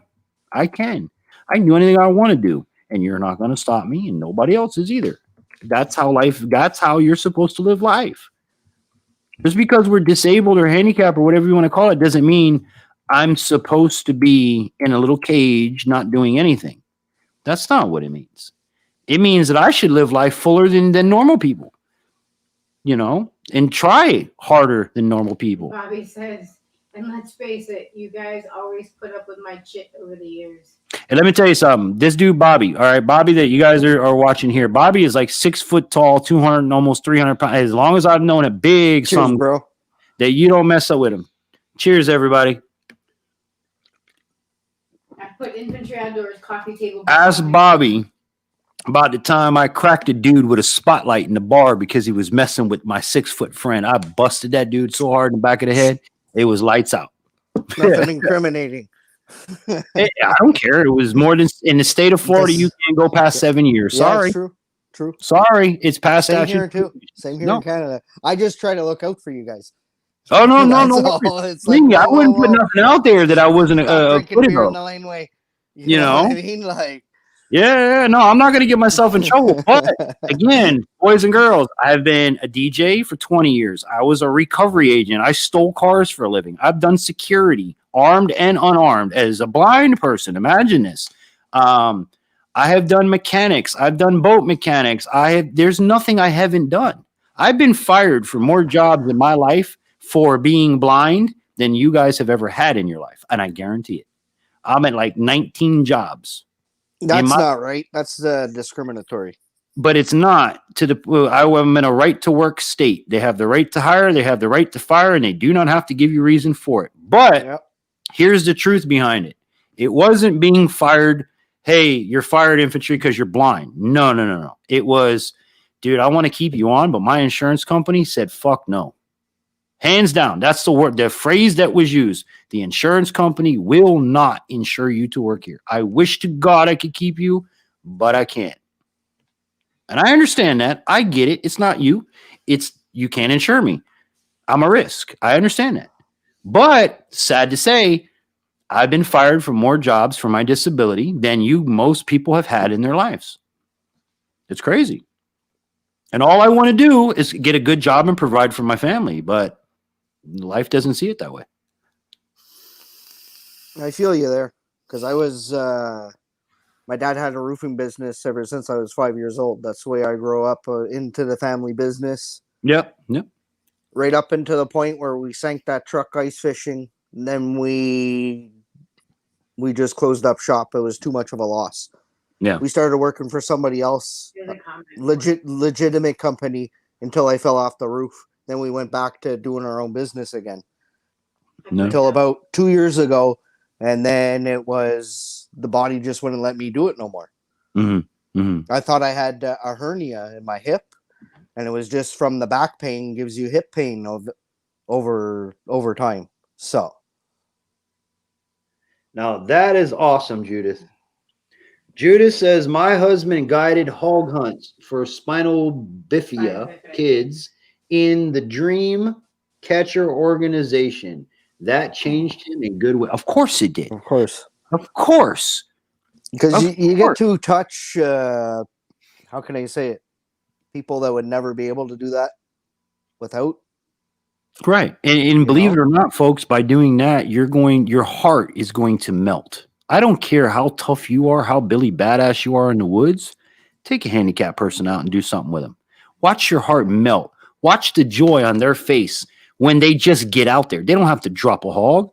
Get them out there. Get them in the blind. Get them on the hunt. We just want to be included. Believe it or not, we don't have to make the kill. We don't have to land the 13-pound bass or the 150-pound tarpon. We just want to be on the boat. We just want to do it. And fair, fair is fair. So if any of you ever have the opportunity to help someone, let's say less fortunate or less ability than you, watch how your heart melts and watch what kind of person you become. It's amazing. It really is. That's why I do what I do. That's Not why even without a disability, even the less fortunate. yeah, even less fortunate. Anybody that doesn't have the opportunity to do what you're doing would give their left knee, not that word, but left knee to to do what you're doing. So if you have the opportunity to bless that person with their opportunity, man, you wait till you see what comes back on you. It's amazing. Bobby says you have nothing to top our bowling alley days. Yeah, the bowling alley was off the chain. Things we got away with in there. Ooh. Boone's, I'm gonna let you talk for a minute. I have to run to the restroom. We've been on for 3 hours. A lot of beers. I'll be right back. 3.5 hours. I have the floor. How's everybody? Hope you enjoyed the stream so far.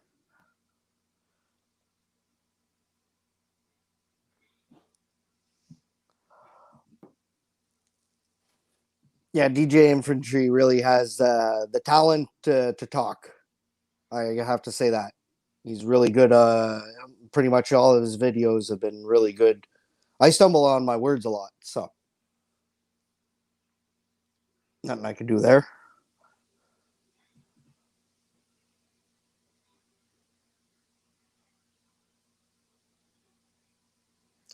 You was in Ted Nugent's magazine, Julia?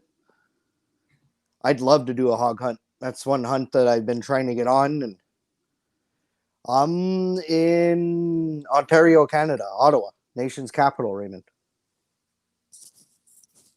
Born and raised. About a half hour from any kind of good hunting, because Ottawa is not the biggest city. There's only about 1 million population, so I guess that's big enough, but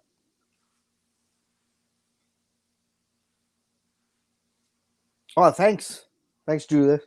I know I don't usually do my own lives, but I have my own reasons for that. My videos do not too bad, and my live streams don't do so good, so it makes up for it just by keep on doing more videos. That's how I'm getting my watch hours. You're from Nova Scotia? I have cousins from out there. All right, I'm back. Welcome back. Yeah. See, now on radio, believe it or not, you guys actually think that radio stations play music and commercials for your enjoyment. No, that's not how it works. We play commercials and music so I can run to the bathroom. I can set up the next guest.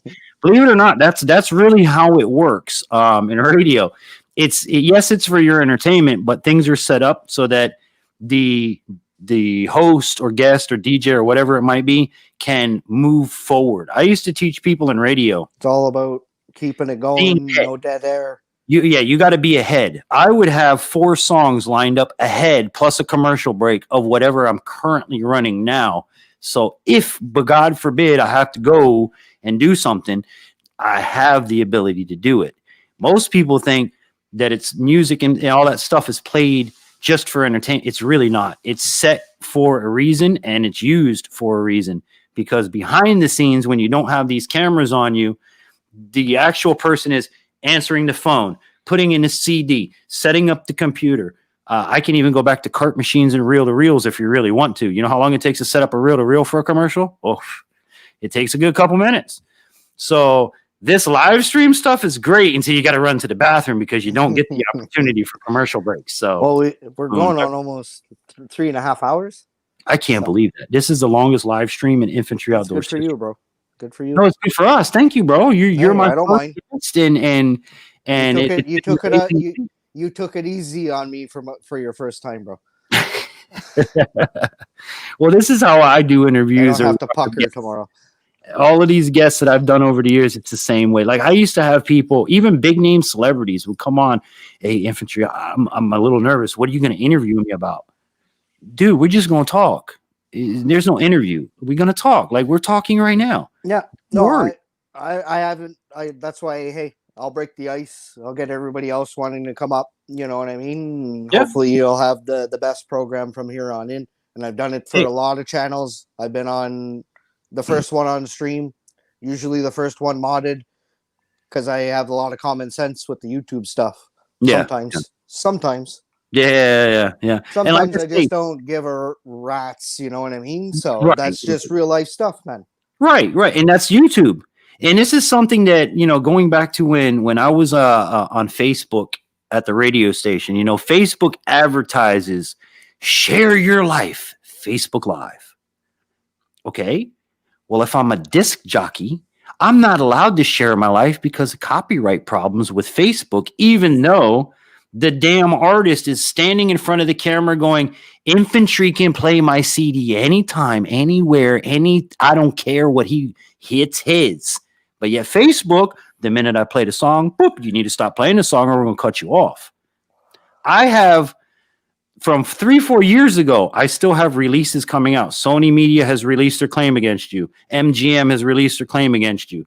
Because eventually they finally physically look at the video and go, well, no, he's a radio station. If I'm a radio station, obviously I'm allowed to do what I'm doing because we pay $15,000 a year for the rights to play music on top of another $10,000 a year to stream it. And I'm sponsored by 3 of the largest record companies in the country. So if I don't have permission, who does? It's kind of weird. Zero problems with the copyright-free music on my channel. Just kept the head. What's that, Boones? I've had absolute zero problems with copyright-free music. Oh, copyright-free I don't have a problem with. But even if I make my own, because I've done that before, I have a few songs that I've made on my channel, and I get zero zero feedback on them because they're copyright-free content. Where I'm talking about is, let's say, now I don't know how you guys are. I'm just going to throw some names out there that are common to me. They're Caribbean artists now, but Beanie Man, Buju Banton, the Marley Family, Mr. Vegas, big reggae names have literally gone to the mats and said, this man can do whatever he wants with my music. That's why I give it to him. It's not. You're it's not just allowed the algorithm. No, it's well, what it is you are allowed to use it absolutely 100%. But in the minute you make a penny, it's not the artist, it's not the writer, it's the damn record company that comes after you. Mm-hmm. And if you don't have permission from the record company, nobody else matters. Even though the artist wrote it, composed it, and handed it to you and said, here, blow it up. I don't care. Or put it in a trash can. It's yours. It's mine until I make $1. Then these schlums want money from it. But the screwed up part of this whole music situation is the music company wants to charge me. But if I say, well, if you want me to play your song, it's going to be $100, I can go to jail because we have a thing called payola law. We are not in this country allowed to charge any amount to play music. But I have to pay for it. I'm giving you 10 grand a year to play this on top of I'm advertising it for you. Now, for every hour on radio, it's anywhere from $350 per hour to $1,700 per hour. If I play your song, divide that by 3-4 minutes, that's how much your song costs to run on a radio station. But I'm not allowed to charge you, but I have to pay you, buy your album, and pay InfoStream, ASCAP, and BMI in order to play it. How is that fair in any sense of the word? It's not. It's really the music company, the music industry has everybody by the cojones, and they don't care. And that's just how it is. You'd have to jump through hoops, have a legal written document to use a song that someone freely says, Boone's, bro, here's my new album. I want you to blow it up on every one of your sites. I will put a video out. Hey, Big Boone's can play this song until his head falls off. He has permission. No, it don't work that way. Because the record company is going to say, oh, hey, Boone, you made 25 cents. I want $40. That's how it works. I had a song, matter of fact, on here. The number one song that fit my program was by a group called League of Legends. The song was called Legends Never Die. I took it off of a YouTube, no copyright, free page. I used it for a while, and I got stricken on it. They want half my money when I get monetized. Now, your song is only 45 seconds of my entire broadcast. So how the hell do you figure you deserve half my money? That doesn't make sense. And I got it from a royalty-free, no copyright on YouTube page. Explain to me why I'm even getting in trouble then. Because it doesn't make sense. But that's the music game. It is. You'll find a lot. I don't mind giving you, you be the artist. I'll give you 1%, 5%, maybe even 10% of my, but I'm not giving you half. You didn't make the video. You didn't edit the video. You didn't post the video. You're 45 seconds of a 20-minute video. I spent probably about a week. I keep on using, right now it's in my outro. The music that's in my outro, I made that. I got a copyright claim on music that on your own music. I've heard of that. Music. I've heard of that several times. I was in studios and somebody was like, dude, what the hell? I wrote, composed, and made mine, and I'm getting copyright charges on it. How does that work? It's not even out in the internet for them to claim against. Mm-hmm. Because it sounded like a different song. Yes, and that's it. That's why. That's it. And the other problem of it is, it's not a person reviewing what you're doing. It's a stupid computer that hears 1, 2, 3, 4, 1, 2, 3, 4. Oh, no, that sounds like this, and you can't do that. And then by the time you get it to a review, it takes so damn long that you've already lost tons of money in your monetization before the damn thing ever gets reviewed. So I personally have found the one song that I've been using right now, which is The Calling. I've stuck with it. I used to try to change music every video, which many of you guys do. I know you do that. and I give you thumbs up because, man, let me tell you something. It used to take Cheers, me bro. longer. It would take me longer. Cheers to you, brother. To find the damn song than it would to edit 3 videos. I could literally edit 3 videos before I could find one piece of music. I got the one copyright on the song because I released the full song. Mhm. You know what I mean? This was a few months back, probably during the wintertime. I released the full song, made a video for it, you know, like took all copyright-free video content from pixel.com. Mhm. So the video never got claimed. It was just the music aspect. Okay. When I went through the actual claim part, because of course I'm not going to take a strike on my own music, Mhm. you know, it was back and forth for a little bit, and it was just because it sounded like Something another else. song. Yeah, Right. exactly. You know, See, the thing of it is with the algorithm, you have 4 bars. Anybody that's in music, you have 4 bars, and it recognizes it. Okay, Mhm. that's how Shazam. That's how Google Music, which is now becoming YouTube Music. All of these work in music measures, which is 1, 2, 3, 4. That's it. That's how fast it it's takes. your tempo.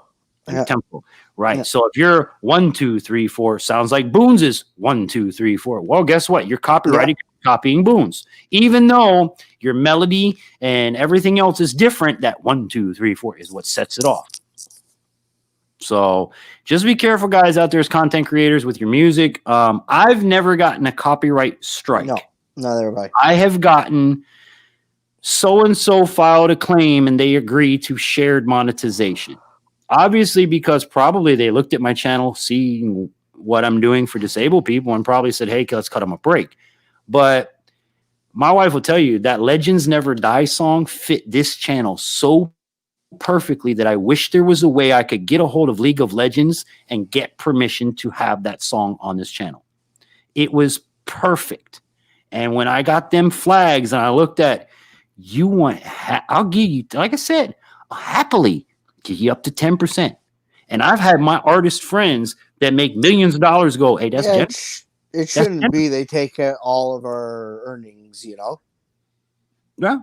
I mean, YouTube's taking 40% off the top already. So you're left with 60%. And now you're going to give me 30% because I used a 45-second music clip.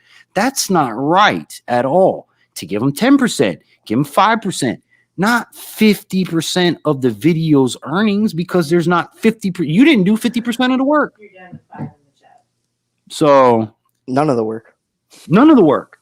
You didn't do crap. That's half of the Posted half the, you know how they give you the music industry. That's what they're half the thing is right now is, especially on YouTube, they're trying to make money just claiming other people's work, just, you know, because we put music in it. Nobody's buying music anymore. That's where the bottom line comes down to. It comes down to, back in the days, you bought LPs, you bought records, then that moved to cassettes, then you bought CDs, and then after CDs, when this whole world came to be what it is, I can now share this song with Boone's. I could give them 14,000 songs in an hour. Yeah, I get it. You're not making money anymore. But in my day, you weren't making money anyway, because what did we do? We stuck the tape in the tape player and we hit record, and I took it off the airwaves. And I put it in my cassette player and I played it back and listened to it. Everybody did that. So, quote unquote, piracy has been going on long before the digital age. Now you just want to piss and moan about it. But meanwhile, I don't know what you're pissing and moaning about when you got 5 Ferraris, 2 Porsches, and a 16-bedroom house. And what are you pissing and moaning about? Hey. Why do you need more? You know, I look at it as, if it wasn't for the guys like me and Bones playing your song, nobody would listen to it, because that's how it works. Well, maybe more you than me. Right. Well, you know what I'm saying? If You're the all DJ. play it, I'm just the nobody dude. would know about it, you know? And that's where it became sad. Is like, dude, if I don't play your music, nobody's going to want to talk to you. Nobody's going to know who you are. If all the radio stations said barred you, who would you be then? Nobody. You know? But my brother, we're down to 5 in the chat. While I have you here, since you're the special guest, I think it would be right for you to pick next Friday's topic. What should we talk about in the outdoors? Now, we've done fishing. We have done camping. We have done, what else have we done so far? Campfire cooking. We've done hunting.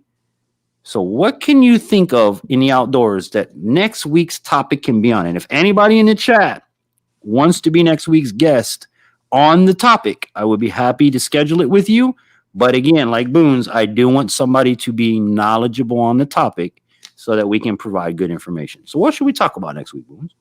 What are you thinking? What are you vibing on?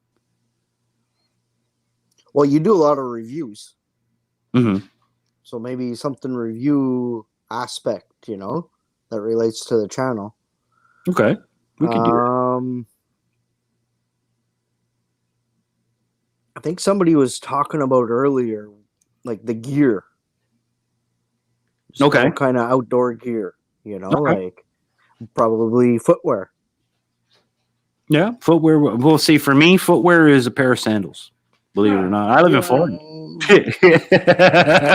And the only reason I went from flip-flops to sandals is if any of you ever know, you step in the mud in your flip-flops, you kiss your flip-flop goodbye. You don't have Cheers, folks Bobby. engaged into that. Cheers, Bobby. Cheers, Love you, Bobby. brother. I'm out of coffee, so I'm gonna go get a real good Tim Hortons after this stream. Yeah, I'm with you on that. Like you see the guys that talk about, yeah, I'm going to put my Crocs in 4-wheel drive. That's pretty much how it is. And when you're around the water, as much as I am, forget shoes because you're just going to soak them, get them wet. So I just wear sandals. So that's my footwear. Now, if I go into the woods, obviously I have snake boots and things like that. But for the general part, I don't wear shoes. I try not to. Well, but we could talk about footwear. We could talk about it. That's up to you. I'm the guest. You're the host. It's your. What are you guys vibing in the chat? Let's see what the chat thinks. There's 5 people left. What? Drop me some topics here, Bobby and whoever's left. What topics, outdoor topics, can we talk about next Friday? And let's see what you guys think. Me and Boone's will pick one out. Sweet. Let's see what they come up with. I like when you guys come up with this stuff. I don't want to be the one dictating what happens. Matter of fact, I'm on the tablet. I have a wheel that we could even spin if you really want to do that. Brought up a bad example, but you know what I mean. There's something that relates to the channel. What's that? Like I said, product reviews. Product placements and okay. What kind of products to use outdoors? It could be like the bug sprays. Right, that's a good thing. Well, maybe we can do a product review Friday. What do you guys think? I can stack together some products. I mean, I don't want to give you guys, like I showed you the box from Thermacell. I don't want to show you anything. I'm not talking about, anything that you wouldn't do in a video or for you to lose videos. First aid. Okay, so we got a first aid in the chat. That's not a bad topic. Yeah, that's a good topic. That's a really good topic there, Coyote. I give you that one. So we got first, and that might be a good one. Because it's been a minute. Beer don't count, okay, boys? Because I know a lot of people that hurt themselves and go right to the beer. And no, for me, working with the Jamaicans, everything was overproof rum. You use overproof rum, it'll cure cancer, according to the Jamaicans. I do a lot of camping and hunting with my cousins, so I've seen them fall in the fire a few times. Oh, well, no, that's yeah. So go to the hospital, he goes to the beer. In the Jamaican community, I don't care what sickness you have. Overproof rum with some lime and honey that will cure cancer. Promise you. I say overproof. You can't just it has to be over 150 and over overproof rum. White rum that tastes like pure ethanol. Ray and Nephew is the name brand that we used to have bottles brought back from Jamaica. And I mean, I've even gone to Jamaica and gotten stuff from the Appleton Estates, which is one of my favorite rums in the world. But overproof rum will disinfect the wound. We'll get into this more if we do first aid next week, but it'll disinfect the wound. It'll cure cancer, according to the right strapping said he fell down a 100-foot cliff and it took him 7.5 hours to get out. I remember when he told me that. Yep. He should, brother. It's a good topic. They made an awesome. We got to have a topic on that. Yeah. You know what? Let's do that. And now, who wants to be the guest next week that is knowledgeable in first aid? That's going to be the question. Coyote, how good are you in first aid that you can come up here and talk tourniquets and talk, the bandages and splints and emergency first aid? Because obviously we're not going to just talk about, I got an ouchie boo-boo, I put a Band-Aid on it. We need to talk about serious, like I got hurt in the woods, fell 100 foot down a cliff. How do we fix it? How do you make a splint? How do you make crutches out of nothing? How do you get yourself out of where you are if nobody else is with you? And I hope that everybody watching has an emergency first aid kit in at least their car or something. Because if you don't, I don't know what you're doing, man. I got one in the truck, one in the boat, one on my bike, one in my backpack. You never know when something's going to happen. So as the Boy Scouts always say, be prepared. And remember, 2 is 1, 1 is none. Redundancies, guys, redundancies. So who wants to come up on here next week? For those that are left, you're going to be honored enough to be a guest. Who wants to come up and talk about first aid in the field? Who has knowledge? Well, not the first aid kind, but if nobody else wants to come up, I'll come back. No Hey, issue, that works for me. We had a blast tonight. I mean, you said history on my stream. You said history. Bobby likes Boone's being on. Bobby likes Boone's being on. Okay, so Thanks, we got to vote for Boone's. Dude, you were a great guest tonight. Listen, in all my years of radio, you flowed nicely. And again, I guess. Don't in my chats or in my streams ever feel that you can't read something or say something. You are here with me when you're here. So That's just proper YouTube etiquette. No, I know. Tries to overtalk the, you know what I mean, or the guest never tries to overtalk the host because that's just rude. Right. Well, no, you're with me, so you got something to say, or you see something I don't, brother. God bless you for saying it, because if you don't say it, I missed it. Brother, right, man, Coyote. If you want to come on next week, I tell you what, maybe we'll try a 2. I'll get Boone's and Coyote on here, so we can. I always do good, Judith.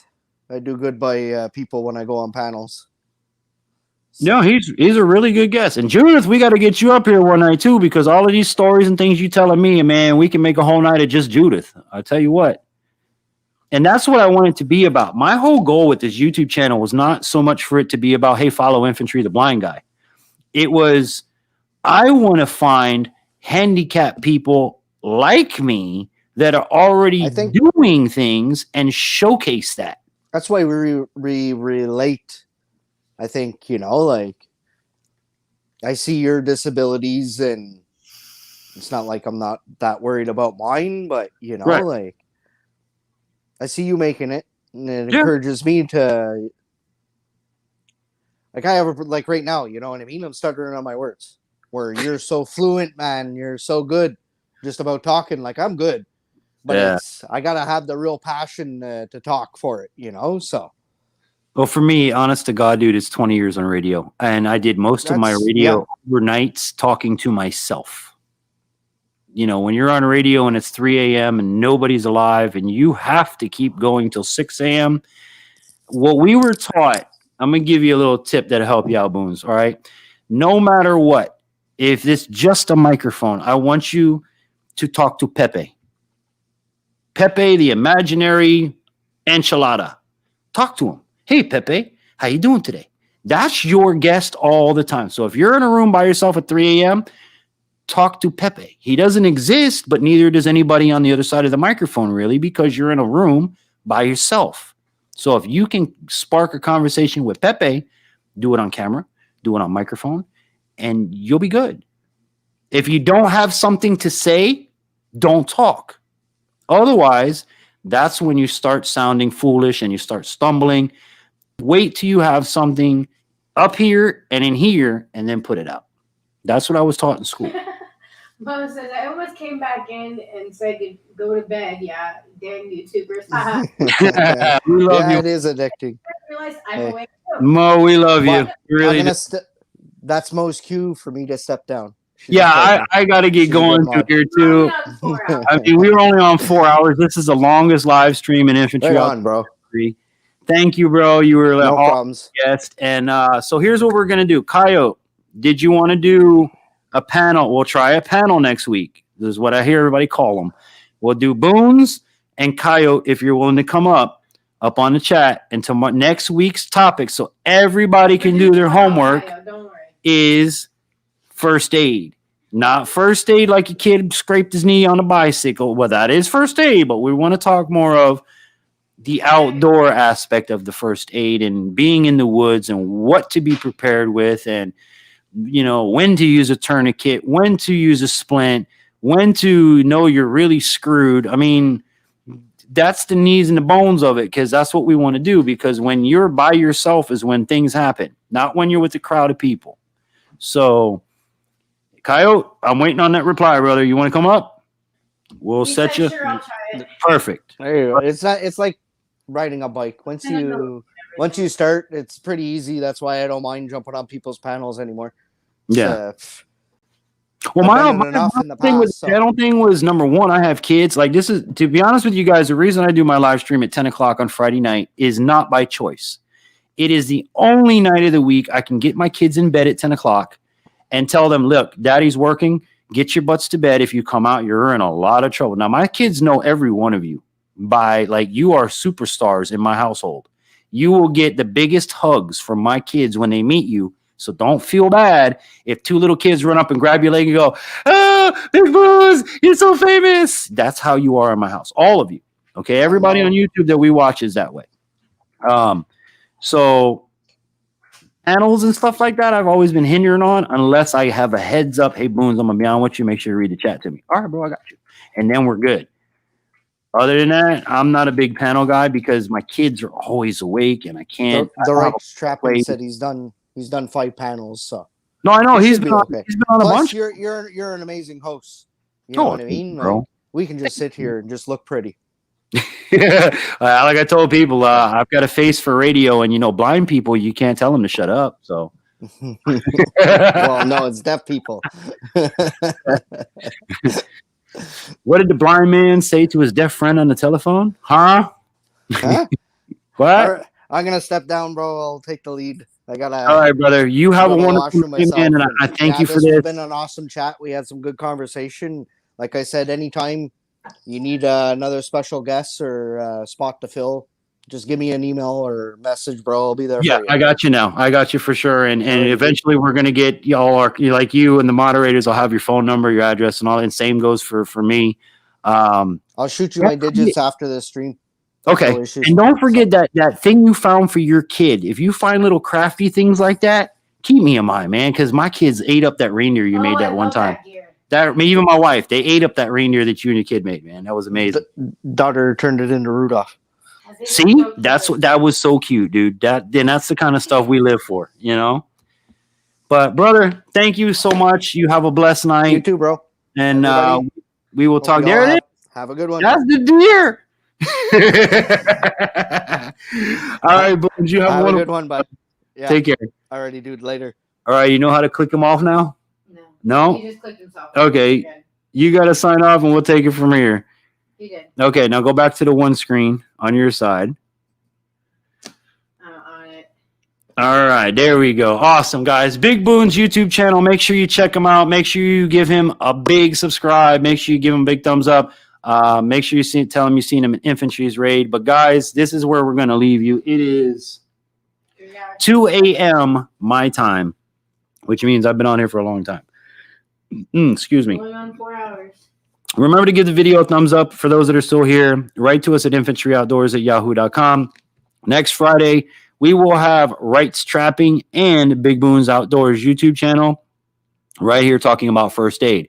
So everybody that's left in the chat, please do your homework over the week. Come up with some great questions for us.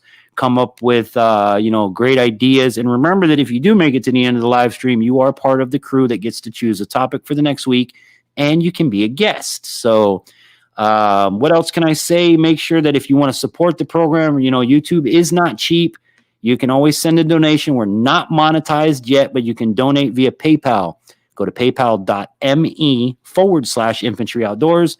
If you do send a donation, we will recognize you not only in our upcoming videos, but our live stream next week. So anybody that donates will become a sponsor of next week's program.